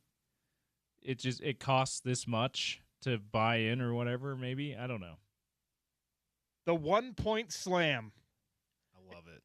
An amateur beat Yannick Sinner and gets the $1 million. That's so cool. Imagine that story. Yeah, I beat Yannick Sinner in tennis. No, you didn't. I did. You don't have to tell him it was only a 1 point game. Well, the beauty of this thing is you can really kind of dance your way around the facts without lying here. Won the Australian Open. Like, I beat Yannick Sinner at the Australian Open. People are like, come on. Yeah. In the tournament? Yes, in the tournament at the Australian Open. I beat Yannick Sinner. I didn't win the Australian. You don't say I didn't beat him in the Australian Open. It was at the Australian Open. So I guess you're some millionaire tennis player. That's exactly right, I am. Well, 600,000. Anyway. Well, no, we're talking Australian dollars. This is in Australia. This guy's that's right I am, mate. Like, he's able to say it, to tell the truth. Good eye. Yeah, good eye. Beat Yannick Sinner. And then we had shrimp on the barbie. He lost in the Australian Open qualifying, but went through the 1 point slam bracket. He beat Alexander Zverev, Nick Kyrgios, Maria Sakkari, Vekic, and Sakkari eliminated Carlos Alcaraz, and then he beats Yannick Sinner. Sakkari is the rando amateur that won it all. No. Jordan Smith is the rando Jordan amateur. Smith. Jordan Smith. Yeah. Maria Sakkari is a professional female player. My bad. I apologize to the tennis fans and to Maria Sakkari. You did very good with the Kyrgios, and who was the other one? How'd you say? Zverev. Oh, Zverev. Who knows? Put some more vowels in the name, please. That's amazing. It was in the third round. He beats Yannick Sinner. Smith serves. You Sinner nailed Smith, by the way. Smith hits it right back. Smith serves. Sinner hits it right back into the net. That's incredible. You stink, Yannick. You lost to Jordan Smith. That's amazing. Congrats to Smith and all of the Smith family. Francis Tiafoe was in the tournament in the bracket. He's against Iga Swiatek, and he just, again, the pros don't get a second serve if they fault. Oh, so he He just over the back line serves it Oh, long, no. and everyone just laughs at the pros when they screw up. That's apparently how this tournament goes. What a glorious event. I want to attend this, and then I'll just fly back home. I don't even need to go to the actual Australian Open. I just want to watch this. 1-point tournament. No patience. It's like 7s rugby versus 15s rugby. The games are just so short. You're like, okay, that was fun. Bye. I don't want to sit through the whole day. They need to figure this out for cricket. Yes. A microwaved version of cricket that everyone can get on board with. One swing cricket game. I don't know. I love this idea. How about how about for cricket, the shortened version? You just have 2 people run back and forth between the bases until one of them drops dead. No, because then you'd end up getting like some marathon runner that's just able to do it for days. You get one of those ultra marathoners that runs a 100-mile race. Like, you actually somehow made this longer than cricket. You somehow extended cricket, James. Terrible idea. Okay, but it's okay. Here's how it's just a random drawing from the fans in the stadium. So it can't be some guy who trained for it. I mean, it could be if they randomly are there. Oh. When did Fred Warner injure his ankle, James? Do you remember what week? Seems like it was week 5 or 6. Well, his return to practice window opened yesterday for the San Francisco 49ers, and Fred Warner is not ruling out the possibility that he could play on Saturday against the Seattle Seahawks. On a short week for the Niners, even. On a short week for the Niners, Not but for Fred Warner. He's been out since like week 5. I But love it was a fractured and dislocated ankle. It was a catastrophic, nasty injury. Season ending is how they characterize it, right? Well, and it ended his regular season. Right. The playoffs does not count as towards season-ending injuries. That's incredible. I hope that he can pull it off, not just because I prefer the Niners over the Seahawks and because you're my boss in these 3 hours, and so I have to make sure you're happy. That's right. But also, and not just because of the local angle, but just because that's an incredible story. Like, I hope we see a guy do that and play well and be a difference in winning the game. Let's go, Fred Warner. It would be 99 days from when he broke and dislocated his ankle to actually playing another NFL game. And they have to get through. He says he's going to do it based on the science. It's not just going to be a feeling thing. He's got the entire weight of the 49ers and the NFL medical machine kind of focused on this ankle and making sure he doesn't do something that would damage his long-term career. But there is a possibility. I mean, I was watching the practice tape from yesterday, and he does not appear to be hampered in any way. There's like not a slight limp. Now, I get it. There's a difference between being able to like propel your own body and being able to carry the loads of impact and stopping blockers and things like that. So they're going to have to get through all of it. He's going to have to check a lot of these boxes. There's like 9 different things he's got to prove to them he can do. But Fred Warner is willing to entertain the possibility of coming back and helping his team in the effort of beating the Seattle Seahawks. It would be just as easy for him to be like, guys, season ending. If the season were 3 weeks longer, maybe I could come back. But I mean, we're talking 94 days after it used to be an amputation injury, right? Like, this is just a horrific thing. And should we do that? Should we? What would they do? Let's make a new game. How they would have treated this guy's injury in 1850? If this had happened in 1926, how would they have treated this injury? How often? And we keep track of how often it's amputation. It's amputation. And how often it's doing something stupid, like they would have put leeches on it. Bloodletting would have been the solution to his grade 3 concussion. There's if anyone 877-353-0700. If you know anyone who is that big a nerd about that sort of thing, have them give us a call. We'll start this. We're gonna get a little actually.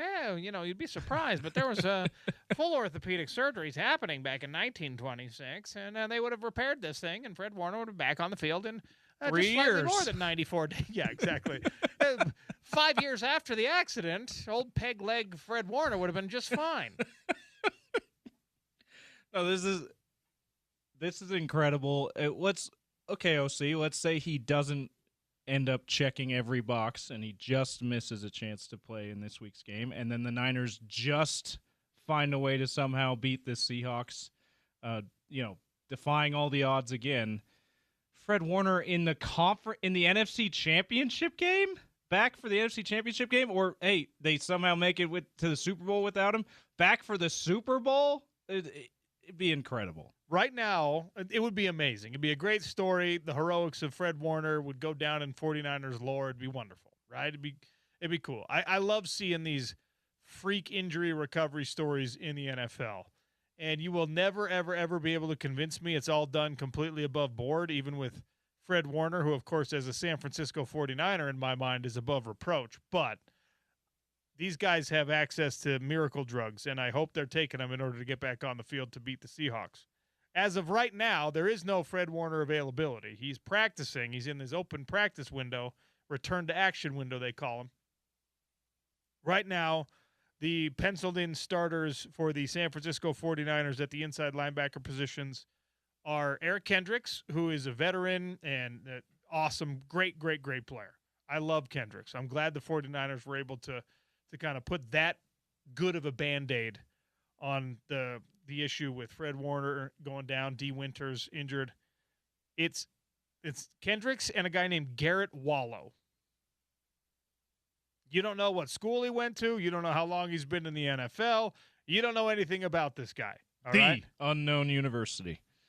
He actually went to TCU. He was a 2021 round 5 pick for the Houston Texans. His career totals are 51 total tackles, 28 solo, 23 assisted. He does have 1 sack and 1 pass defended.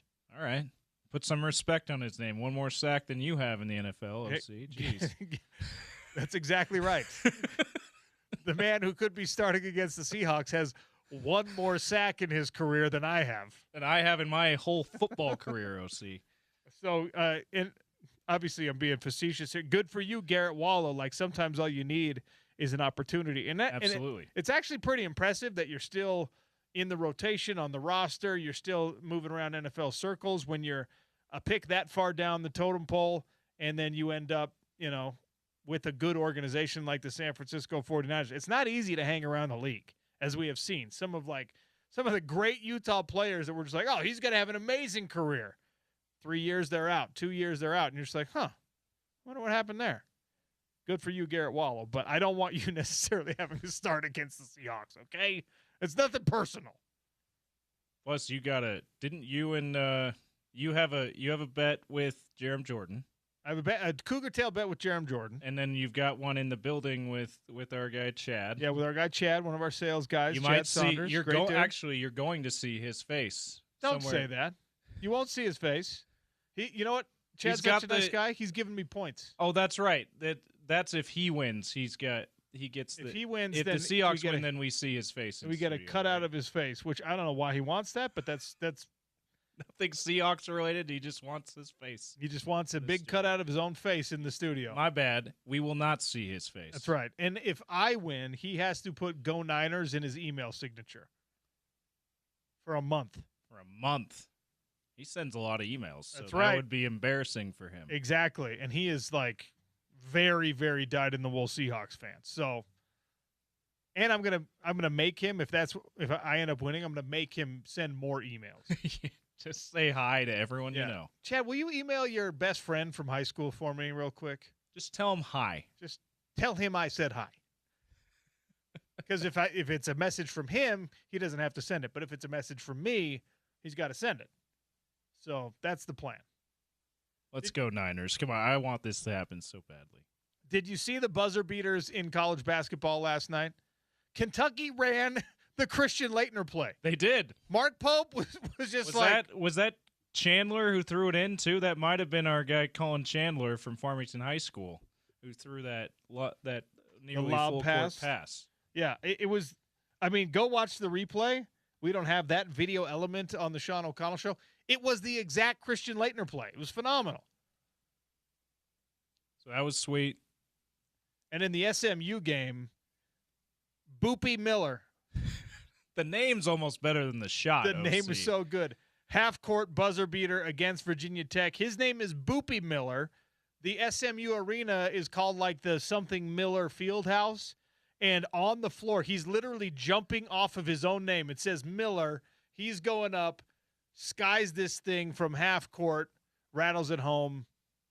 Winner, winner, chicken dinner. Do you think when he makes a big shot, you know what he should do? This is what he should do. He makes a big shot like that. Whoever was guarding him, he should tap him on the nose. Boopy. You got booped.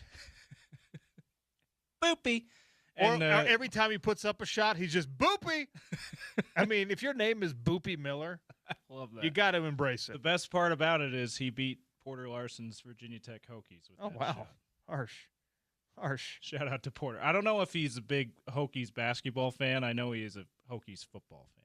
The Mark Pope Kentucky season is going pretty bad, and that was a very important moment for them. Against LSU, Christian Laettner play. If they had lost, they'd have been 10-9, I believe. So they've improved, I guess, to 11-8. Yeah. So it's not like things are going well right now in Kentucky, but Rick Pitino was like tweeting about it. Congratulations. It's very strange. He coaches another team, but he still roots for Kentucky. I mean, Pope was his player. So when on the national championship, everyone was freaking out because he refers to Kentucky as Camelot in the tweet. It's like, all right, relax. Okay, calm down, buddy. Also, the symmetry or the irony with them running the Christian Laettner play, that Christian Laettner eliminated Kentucky with that shot way back in the day now. That's pretty cool. That's not that odd, right? It's like but like in World War II, everyone was trying to use like the same atomic weapons to destroy each other. We just happened to get to them first. Yeah, but it's cool. It's cool, like symmetry, I guess. All right. It would have been cooler if it was in the NCAA tournament. We got to take a quick one. Joining us on the other side, Eric Weddle, who, of course, we announced yesterday is going to be part of the College Football Hall of Fame class for 2026. We'll start the conversation there, and who knows where it goes. NFL, college football, all of it. With the Utes legend Eric Weddle next on the Sean O'Connell Show, ESPN 700 and 92.1 FM.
Well, welcome back to the Sean O'Connell Show, hour number 3. And joining us, the Utah legend who will now be a member of the College Football Hall of Fame.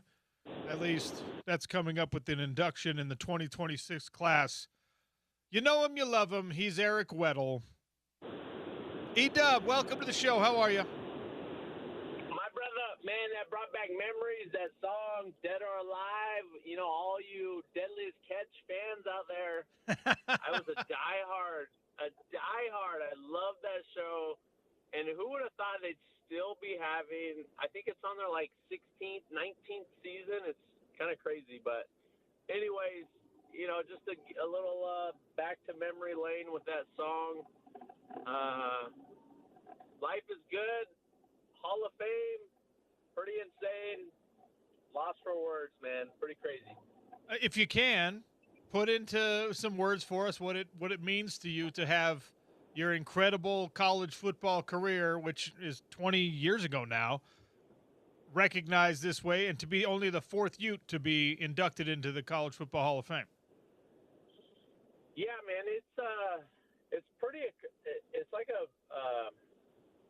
vigorous process. A lot of amazing college football players and names that are up for each year, and just there's a lot that goes behind the scenes to make this happen. So, do want to give a shout out to the admin, to Rudy, to Mark, everyone that pushed for this to happen, because without them, it probably doesn't happen, if I'm being honest, because there's a lot that goes into it. So just want to give a shout out to them, and really unexpected, because I just, I don't really live for those types of things. I mean, it's a huge honor, so it was really unexpected when Mark called me and tapped in Morgan on the line, so he was on the call as well to give me the news, and I was just really floored, taken back. It takes me back to all the memories I had playing, with the relationships and the friends and the coaches and the moments, and really just grateful and really humbled by it all. Well, it's cool to see it go to, the right guy, a good guy. I don't know if everyone who listens to the show follows you on social media. You should be following the Weddle's Beard account. When you told your family, when you told your kids that you were, it's one of the, I don't know if you planned this, one of the funniest one-liners I've heard. It was just like, I could have done it without you guys. Actually, I could have. You weren't there, because none of them were alive. That was the funniest thing in that whole announcement. Oh gosh, Chanel randomly videos me without me knowing. So you kind of see me catch me off guard, and then my kids, I love them to death. And then when I said it, I kind of knew what I was implying when I said it, because the joke was coming, but it's comical. And even I'm telling people throughout the congratulatory texts, and I'm like, yeah, man, I appreciate you and the support. And they're like, yeah, well, I really came along your rookie year, so I really didn't have much impact. Everyone had a hand in it. I really believe that, and I think that way. And it's a family honor. Everyone that knows me knows that we did it all together. So, if you want me to shut up about this, just tell me. But does this change your feelings, or make you even more eager, or anticipate, or does it have any effect at all on your ideas about the NFL Hall of Fame? Because obviously that gold jacket is an even more rigorous process, and we've talked about it plenty on my show, and I believe you deserve to be in the NFL Hall of Fame, and I think that you can make a strong case for that consideration. I don't know as much about that process, if you have to have the kind of advocacy that it sounds like you had from the University of Utah and the people like Jeff Rudy and Mark Harlan and stuff. But do you let your mind go there at all? Myself, no, just because I don't feel like it's warranted, and I don't feel, it's hard to put it like you know, you look at a guy like Harrison Smith who's probably going to retire, and I do think he's a Hall of Fame type guy. Now you put him and myself it's comparable, and you know, it's just like it just goes, you know, what is the impact, right? Like if you want to talk about impact and how you impact your teammates and scheme and coaching and how many times the ball was thrown in my direction, like that, there's stats that you just can't compute when you're talking about Hall of Fame and you're talking about comparing and the guys you're going against. So I'm very comfortable in my own skin. I'm very comfortable on how I impacted the game, and when I look at myself compared to other guys, like I can honestly say, in the most humble way, there are not many guys that could do what I did over the course of my career across the board. But that also doesn't mean that I should be in the Hall of Fame. So two things can't be true. Wait, so do you believe that Harrison Smith belongs in the Hall of Fame? I think he has a better case than I do. Do you think that John Lynch deserves to be in the Hall of Fame?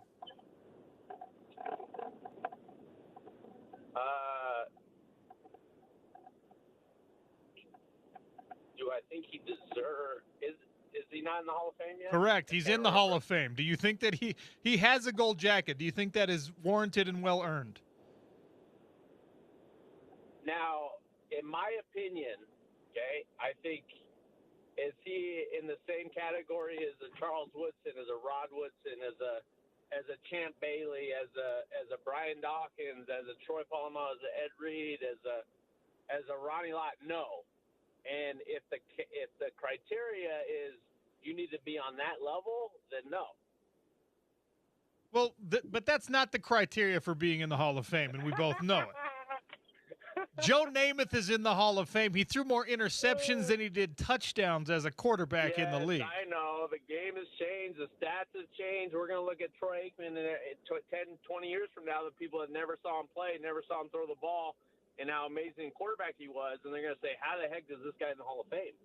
And people still say that now, who are oblivious to the talent and the quarterback he was. So I get all that, and we can go back and forth, but at the end of the day, it's not up to me. It's up to the voters, the 50 or some odd voters, and if the majority of them think it's a no, then I'm never getting in. There's nothing we can do about it. The reason I use those two guys is because you have more postseason honors than Harrison Smith does. You have pretty much the exact same postseason honors as John Lynch, and you have better stats than John Lynch. So, I mean, if we're using those two guys as the comparables, and you're right, you probably don't want to use Ronnie Lott as the comparable or Charles Woodson as the comparable, because nobody can hold up to that comparison. But I don't know. My guy deserves to be in, and I'm going to campaign for it whether you're willing to or not. I love you for that. That's why you're my brother. All right. Well, let's talk about the closing of the transfer portal window, which happens tomorrow, and where Thank goodness. Where Utah. Thank goodness.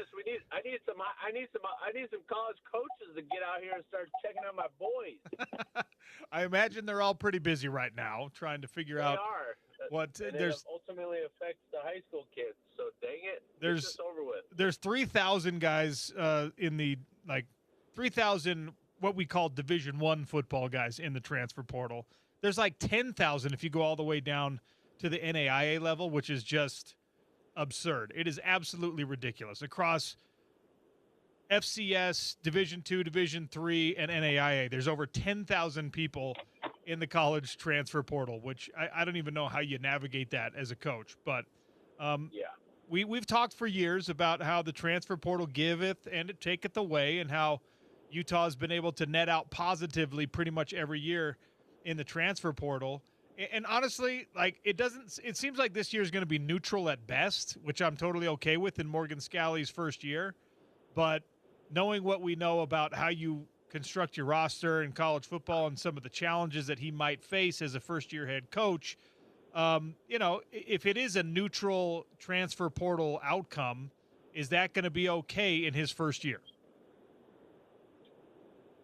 Well, I think we've upgraded because it's just the timetable, the portal. There's so much things that they could do to make it beneficial on both sides for the player to get their money and also the school to keep continuity and culture and team building. And then it doesn't trickle down to the high school. Like literally 2 weeks of high school recruiting has been affected because the portal got pushed back. Because January is a month that the universities are allowed to come on campus and see your boys. So it's a big negative in a lot of ways. But I think, there's no repercussions for tampering. Everyone's doing it. Like you're not even in the portal, but then all of a sudden you're in the portal and then you're gone because someone told you you're going to get this amount of more money. And then on the flip side, like I would say, what is enough, right? Like for some of the guys that left, now I know some of them wanted to go to the portal. Some of them, we offered this and they didn't think it was good enough. So hey, good luck. Others were offered a premium, and then a week later, somehow in the portal with more. When are you just not happy with where you are? And why is money the driving force? And when it comes down to money, as a coach or as a leader of a program, if that's the number one deciding factor in a lot of these instances, then you need to not be a part of our program. And it's being evident in some cases, some not. And I love the way Morgan is handling it and really trying to build around guys that want to be here. And we'll see what happens at the end of the season. But I think we're going to be better than last year across the board from many factors. And we'll see if I'm right at the end of the day. Eric Weddle's our guest here on the Sean O'Connell Show, talking all things college football, and we'll shift it to the pros. Well, actually, before we shift it to the pros, I'm not going to have another conversation with you on air before the national championship game plays out. And I think I know how you're going to answer this, but Indiana or Miami? I'm pulling for Miami because Miami is recruiting Gage, so that's kind of cool. You get to meet the coaches and you become a little bit more intimate with a lot of these programs. I think Indiana is a well-oiled machine that's playing at a super high clip. Miami presents some problems defensively that I think that they can present a little bit more of a challenge than Oregon did. But, man, I thought the same thing with Oregon, and Indiana just steamrolled them. So, I don't know. I'm hoping for a competitive game. I worry a little bit about Miami's offense. They're just not. They run the football, and then really Tony is their only real dynamic threat on the perimeter. So can they shorten the game? Can they get a couple turnovers? Can they run the football, which I think they can offensively with Cristobal? That's his mindset. He wants to run the ball, and if Beck makes great decisions and all that being said, I think Indiana, they're favored for a reason. So if I'm a betting man, I would put my money on Indiana. I'm now anti-Indiana because they're not recruiting Gage Weddle. That's a piece of breaking information here. Kurt Cignetti knows nothing. All right, he's not the coach he thought he was. If he can't recognize, how dare him? If he can't recognize that sophomore in high school talent, what is he even good at? What is he thinking? He knows nothing. Let's talk about the pros. Fred Warner, who plays for my favorite team and your favorite team, the San Francisco 49ers, he's 95 days removed from a break and dislocation of his ankle, and he's already practicing, and he has not yet ruled out the possibility of playing this weekend. Now, we have a vague understanding of how intense the rehab process is when you're an NFL guy and you got to get your body right again. But give me some sense of what Fred Warner has been doing between the injury, the surgery, and now in order to get back this quickly to where he could even consider playing? Yeah, I don't think people understand what is available to NFL players working their way back from injury, especially in season. And if you ever had a serious injury and you go to rehab twice a week and it's for an hour, and then you have to do everything else on your own. Literally, Fred's been in there from 6 a.m. till probably 6 at night and doing rehab on rehab on rehab. So with the best of the best available to him, and when you see guys come back and they're 2 months ahead of schedule, and it's not the average human and it's not the normal circumstances. He's a freak athlete. His just the craziness of their bodies. I think they heal at a higher clip. I mean, I'm sure it could be proven if you did a study on it. And then the availability of the doctors and medical and everything that's available. So my gut says, and I'm pulling for the Niners because I want a Rams-Niners NFC Championship game to relive the glory days and us beat them again on the way to the Super Bowl. You didn't have to say that. You didn't have to do that. Oh, I'm sorry. You didn't have to. You didn't have to do that. We're on the same page right now. Let's just stay there. Let's just stay on the same page for this week.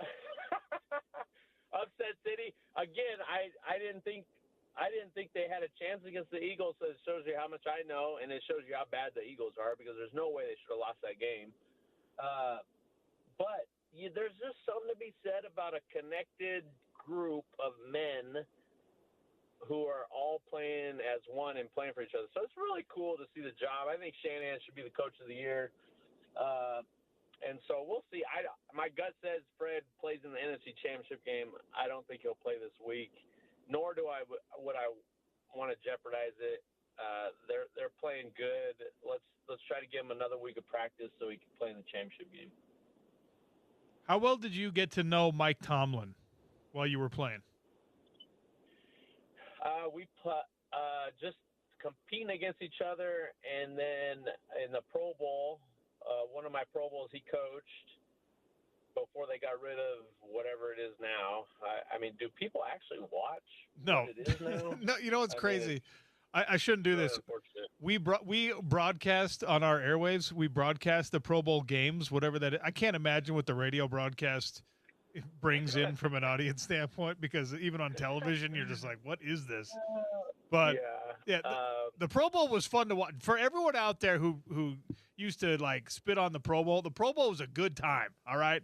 And I blame you all for criticizing it for so long for this garbage we have now. But that's a different topic altogether. Back to Mike Tomlin.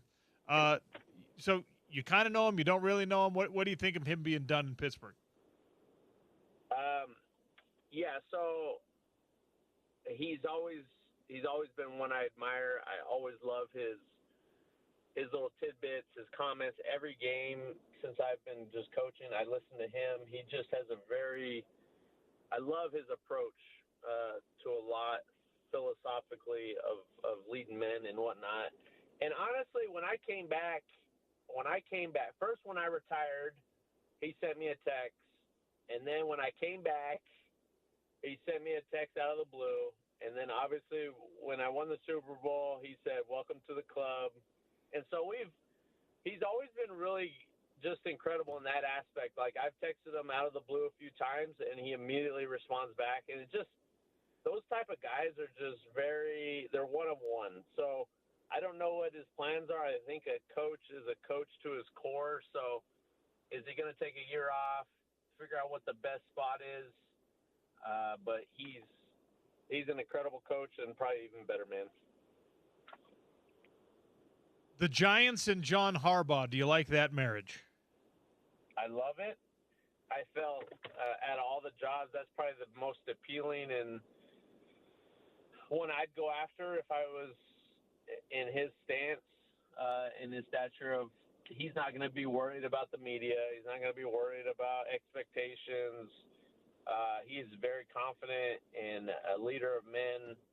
And I would, if this goes through, which I think it's trending that way, that they'll pull a whole 180. I think in that season, this first year. You saw the impact that Vrabel had on the Patriots. It's just there's very few coaches, and he's one of them that can really turn around a franchise by the way they handle the team, how they lead, how they unite, how they motivate. And so I'm excited, and you could tell he's ready for the challenge.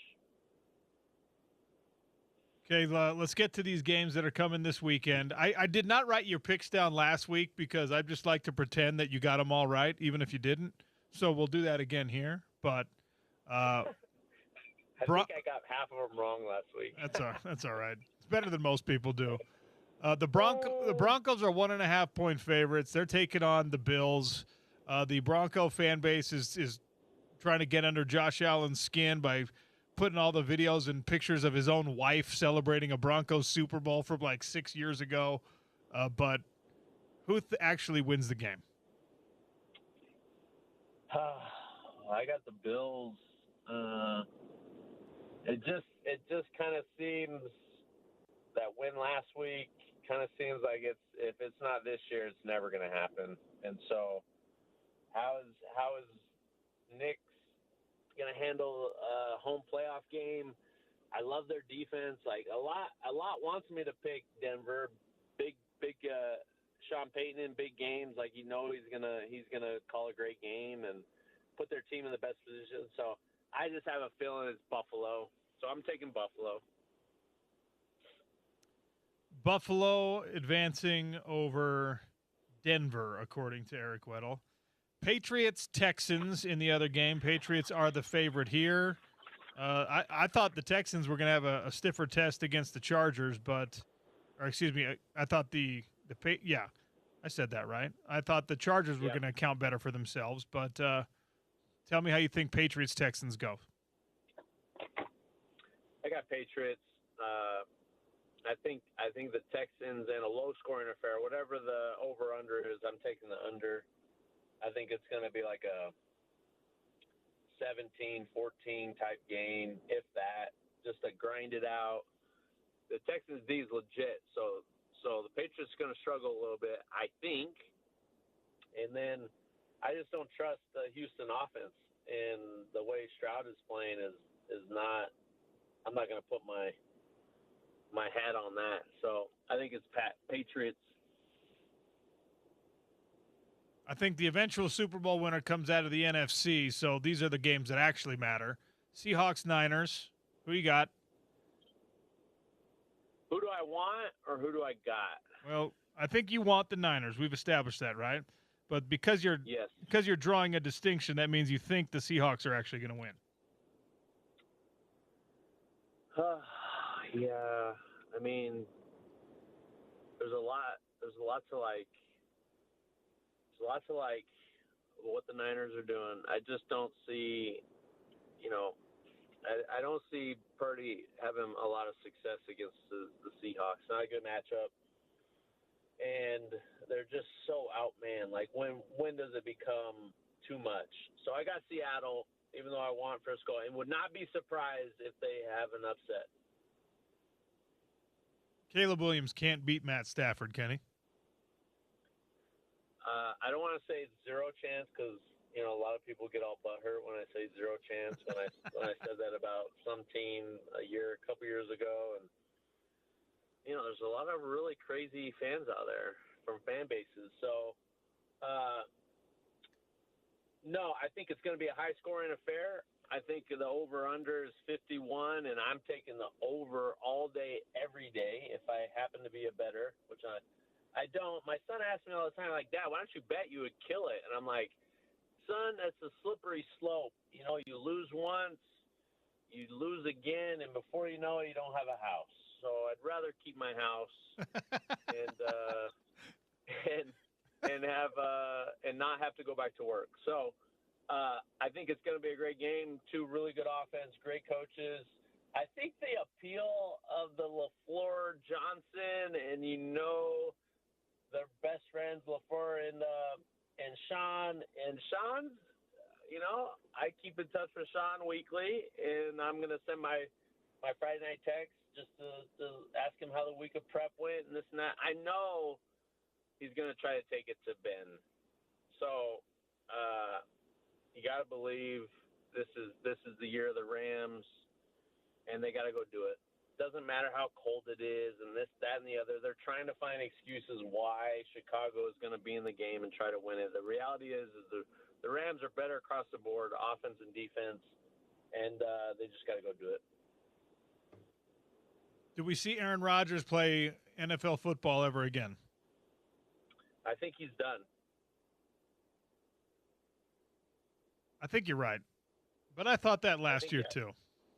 Yeah, I think he's done. I think, do you really want to start over with a new coach wherever, if it's in Pittsburgh? I mean, they're not a very good football team. They're really not. They don't have much on offense. They're getting old across the board. And then do you want to start somewhere new? Like, do you even want to take on that challenge? I think he's ready. I think, he just got married. Maybe he wants to have some kids. Maybe he wants to be a dad. Like, that would be cool. And, you kind of sense it, but who knows? I think he's done, so we'll see. Do you know anyone else from your NFL days who got married and then kept their wife completely secret to the world, especially a high-profile player like that? No, and hey, to each their own, man. It's I mean, good. it's impressive. There's no pictures of her on the internet that no one knows what she like. He lives a different life than we ever could even think of. So, it's like Napoleon Dynamite's girlfriend. Like, you just don't know if she's even real. Classic. I don't know. All right, dude. Appreciate your time as always. Go Niners. We can at least agree on that for this weekend. You got it, baby. I won't ever say it, but go Rams. Oh, that's Eric Weddle, the Hall of Famer, College Football Hall of Fame class of 2026. And just so you know, if you're out there and you want to make a case, a comparable for Eric Weddle being in the Pro Football Hall of Fame, John Lynch is the best example. Eric Weddle has more tackles than John Lynch. He made more more all-pro teams than John Lynch. All of their other stats are very, very comparable. So both one-time Super Bowl champions. If you are a believer that John Lynch has earned his way into the Pro Football Hall of Fame, then you're also a believer that Eric Weddle has. Weird to hear a guy argue against his own eligibility, by the way. This is why people like Eric Weddle are given those kind of talents, athletic abilities, etc., instead of people like me. If I was as accomplished in football or anything for that matter as Eric Weddle, I would be just so disgustingly insufferable about it. I'd be pounding my own drum, and he's just like, I don't know. I don't think so. It's crazy.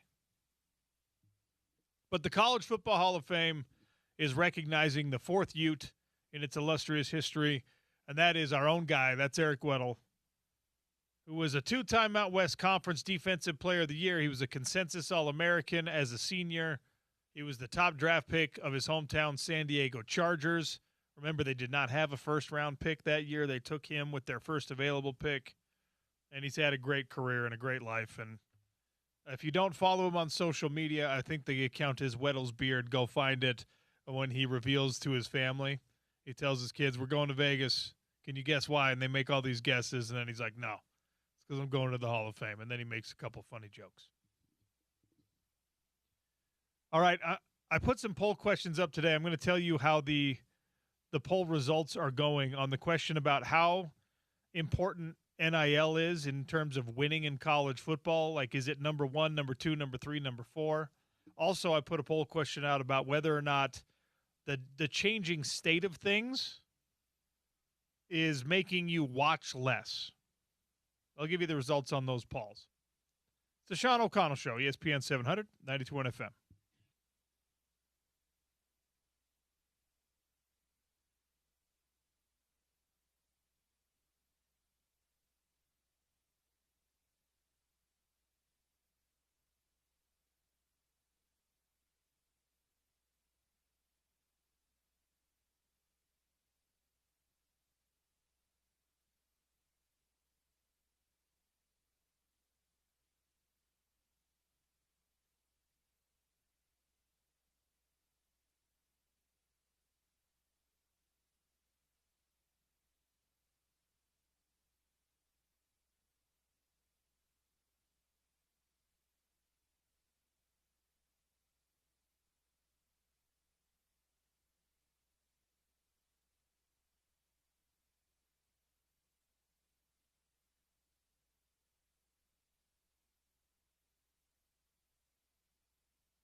Sean O'Connell Show, ESPN 792.1 FM. Just keeping an eye on the transfer portal here. As far as Power 4 players, Division I players, according to On3, there's only been, looks like about a dozen entrants into the transfer portal today. So the flood has obviously slowed to a trickle. We'll see how it nets out for Utah when everything closes tomorrow. According to On3's transfer portal tracker, there are 3,110. They only do Division I, okay? 3,110 players entered to the transfer portal in this window. 1,697, 55% of them have committed elsewhere. 36 have withdrawn their names. So that's still well over 1,000 people that are going to be left. What's that John Travolta meme from, I guess that's from Pulp Fiction, where he's just like shrugging, looking around like, what? Yeah. There was another thing that they talked about when Josh Pate joined Rich Eisen this morning. He was asked about those numbers, and like nobody goes into the transfer portal thinking that this is going to be the end of their college football career, or at least their college football career as a scholarship athlete. Nobody thinks that. And for 1,000 people or more, that's going to be the reality. That's it's pretty insane, if we're being honest. Well, and because nobody thinks that, at some point, the agents, the family, whatever their representation, whatever the people that these players surround themselves with to help manage things so that they can just focus on playing and getting better at football, right? At some point, and hopefully sooner rather than later, they need to start giving better advice as to say, I know you think you can play anywhere. I believe you can play anywhere, but the statistics say this is a bad idea. It's better to try to just stick it out where you are, unless I already have something lined up for you. Let's try one more year where you are, right? Things can change. Circumstances can change, and that can happen even if you have the same head coach, by the way, same position coach.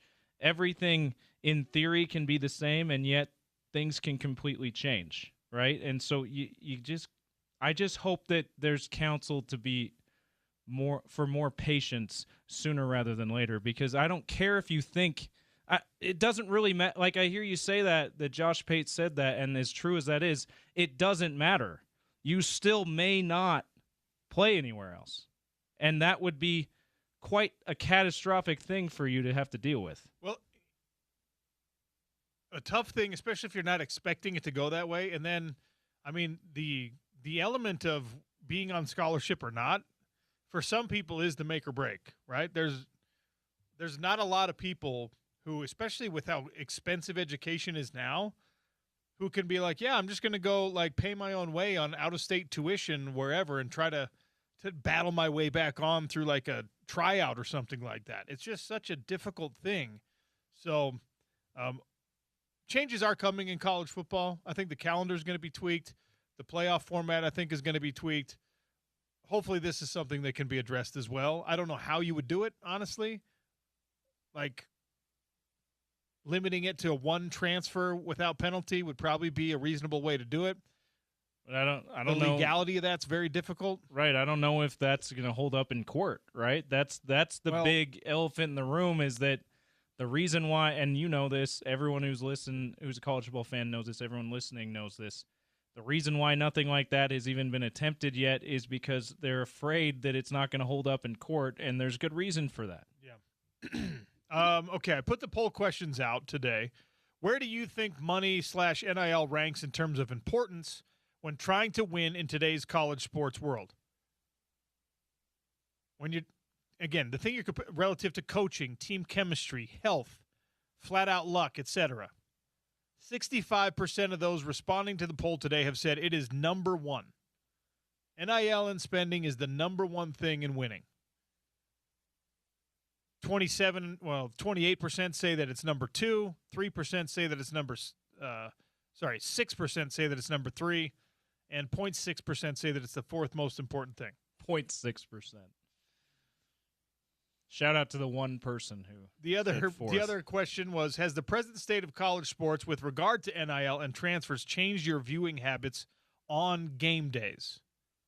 51% said, yes, I watch less, and 49% said, no, I still watch it all.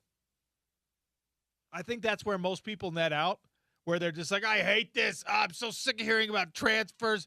I'm so sick of hearing about this kid needs this much money, and you got to buy this kid's mom a car. And then they're just like, okay, game's on.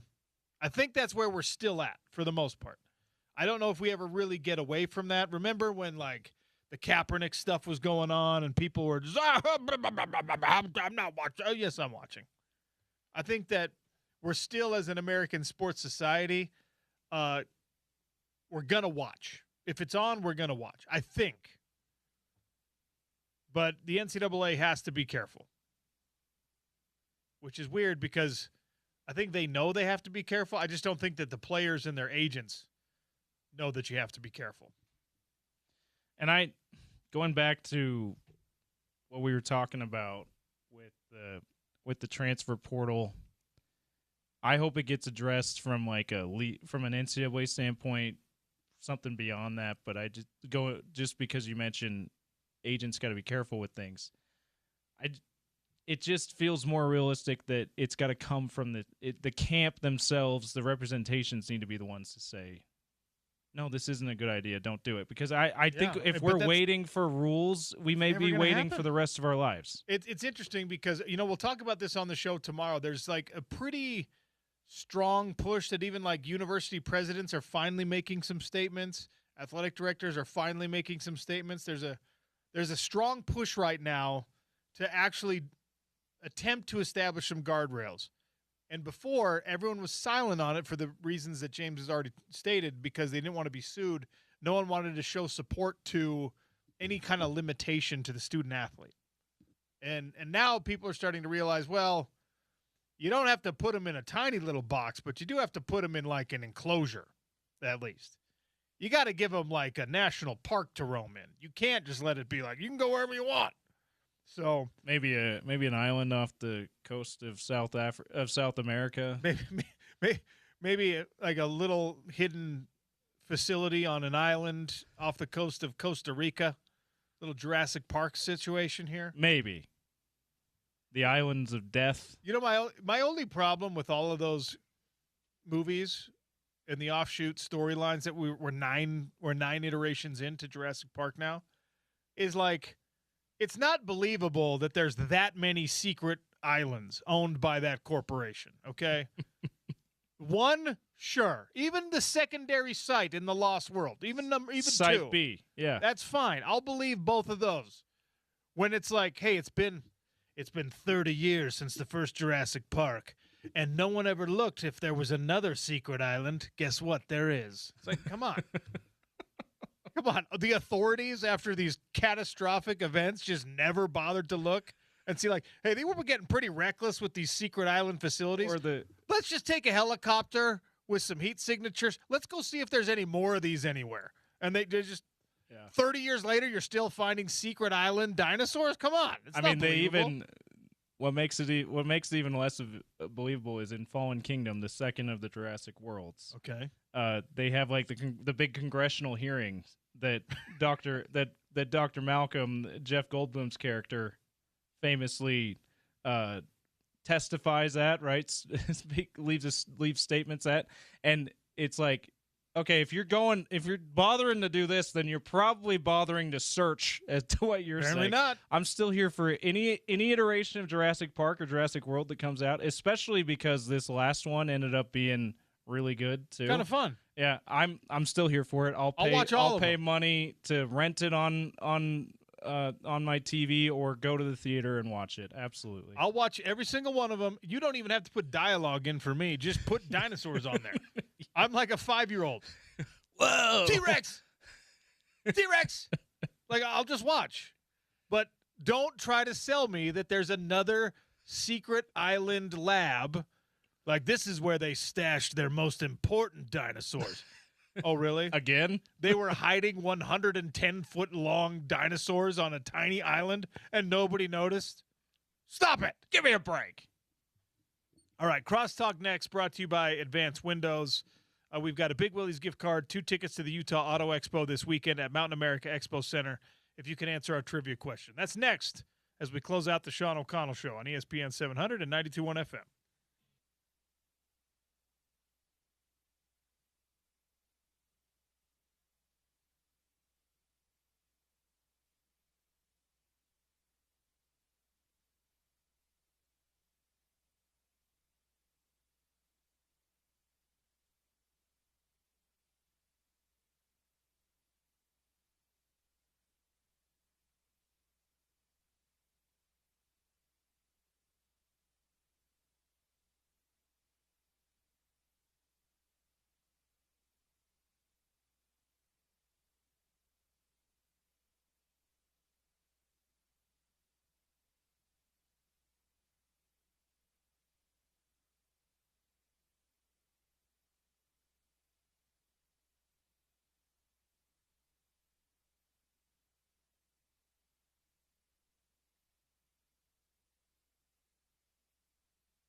Closing it out on the Sean O'Connell Show. The Drive with Spence Checketts is next. 2 tickets to the Utah Auto Expo. You can call it American Auto Expo if you want. Utah Auto Expo down in Sandy. It's happening this weekend. If you can tell me, the recently named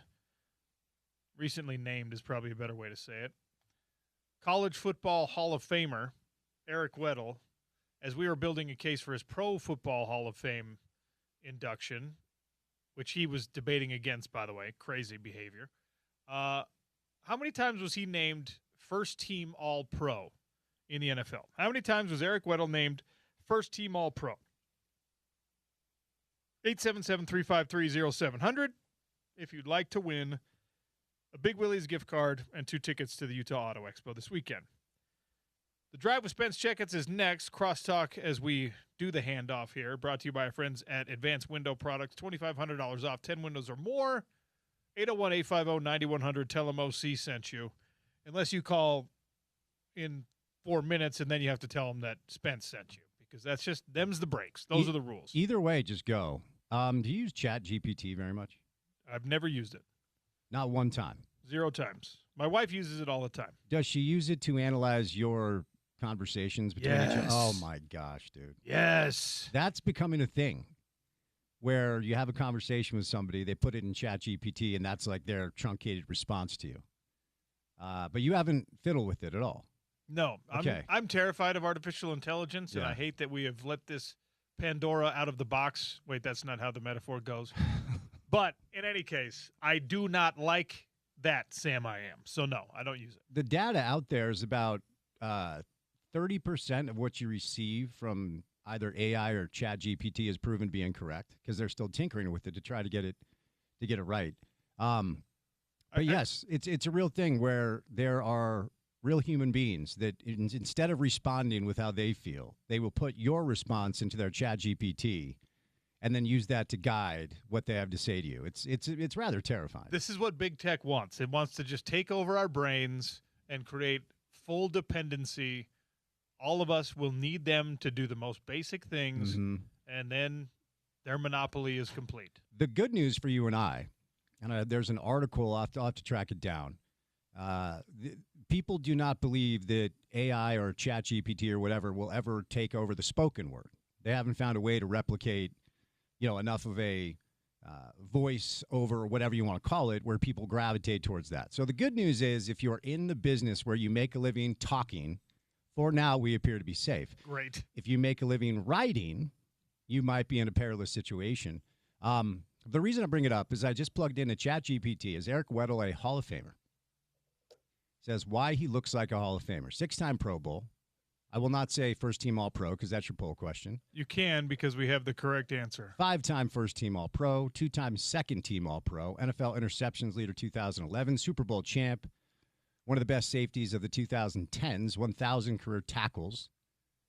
Why he's not in. Hall of Fame eligibility requires 5 years after retirement, so he will be eligible in 2027. And according to our friends at ChatGPT, safeties historically have a harder path into the Hall of Fame compared to other positions. Bottom line is this. If you ask most NFL analysts, yes, Eric Weddle should be a Hall of Famer. And it would be more surprising if he never gets in than if he eventually does. And then they go on to compare him to Ed Reed, Troy Polamalu, Brian Dawkins. So according to our friends at ChatGPT, Eric Weddle is going to get in the Hall of Fame. That's really interesting because one of the stats that ChatGPT gave you is incorrect. Okay, now I'm typing in why. Okay, go ahead. The answer of how many times Eric Weddle made the first-team All-Pro, I think they have it backwards. See, 30% of this stuff is incorrect. We're proving we are actually doing society a service right now. 2-time first-team All-Pro. Now I'm going to ask, why does my coworker bully me? Let's see what this says. Because I'm just trying to participate in the conversation here. But no, we're doing society a service. 30% of this stuff is incorrect. Okay, here's the answer to why does my coworker bully me? First, very kind message. I'm really sorry you're dealing with that. Being bullied at work can feel confusing and personal, even when it isn't. Most of the time, listen up, Sean, bullying says far more about the bully than it says about you. Here are the most common reasons it happens, and then we can talk about what to do. Number 1, they felt threatened. Okay. Number 2, they need control or power. Yes. Number 3, this is the one I've landed on with you. They're projecting their own issues. Okay. Also true every time. Number 4, they've learned this behavior works. Yep. Number 5, and, this is where we need to hone in on my attributes. You mistake my kindness for weakness. Okay.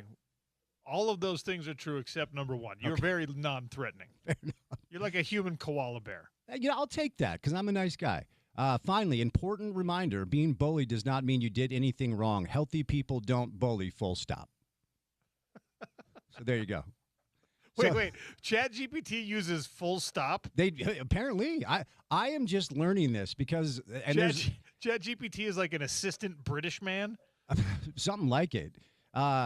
I am just learning that it is a real thing that people will get a text message and then plug your response into a ChatGPT system and then use that to send their own response instead of acting like, a normal person. I like it. So, but again, 30% of The data says 30% of AI or Chat GPT is incorrect, so you cannot completely rely on it. And we are very reliant on it. Yes, we are. Wow. Yeah, it's getting worse. All right. Cool. There you go. How was the show today? I listened to a good portion. Well, I didn't use ChatGPT to generate any of my show. I can't make that same promise for the drive. I might say, what would I plug into ChatGPT for the radio show today? I might just create a segment. It's January 15th. What should I talk about? But they don't know. Victor Wembanyama shaved his head and everyone is scared. Could I type in? Oh, you know what? One more thing. Let me type in. Let's see what they say about this. All right, Utah football losing players to Michigan. Oh dear. Let's see what this says. Are you still not saying Kyle's name on air? Yeah, we're giving him the Voldemort treatment. We're trying that out this week. It's nice. What does it mean? Let's see what it says. And then I will use this for the opening of the show. I'll just read ChatGPT. Utah football losing players to Michigan. What does it mean? It's mainly tied to a big coaching move. Thank you, chat. Profound. Okay. Hey, tell you what, you can't pay for that kind of analysis. It's true. It doesn't necessarily mean Utah is doomed. Okay, so there you go. Bottom line is this. They bottom line it at the end. Utah players leaving for Michigan right now mainly reflects a major coaching change. No kidding. Players following a coach they trust, and the reality of the college football transfer portal. It doesn't automatically mean Utah is collapsing, but it does make this offseason more transitional and noteworthy than usual. If you want, I can explain how this might affect Utah's performances next season. No, thanks. We're good. So there you go. I mean, it's pretty compelling content. Stay tuned for an AI-generated show. Thanks for listening to the Sean O'Connell Show. We'll do it again tomorrow. Stick around for the drive. Crosstalk brought to you by Advanced Window Products. 801-850-9100. It's ESPN 700. Oh.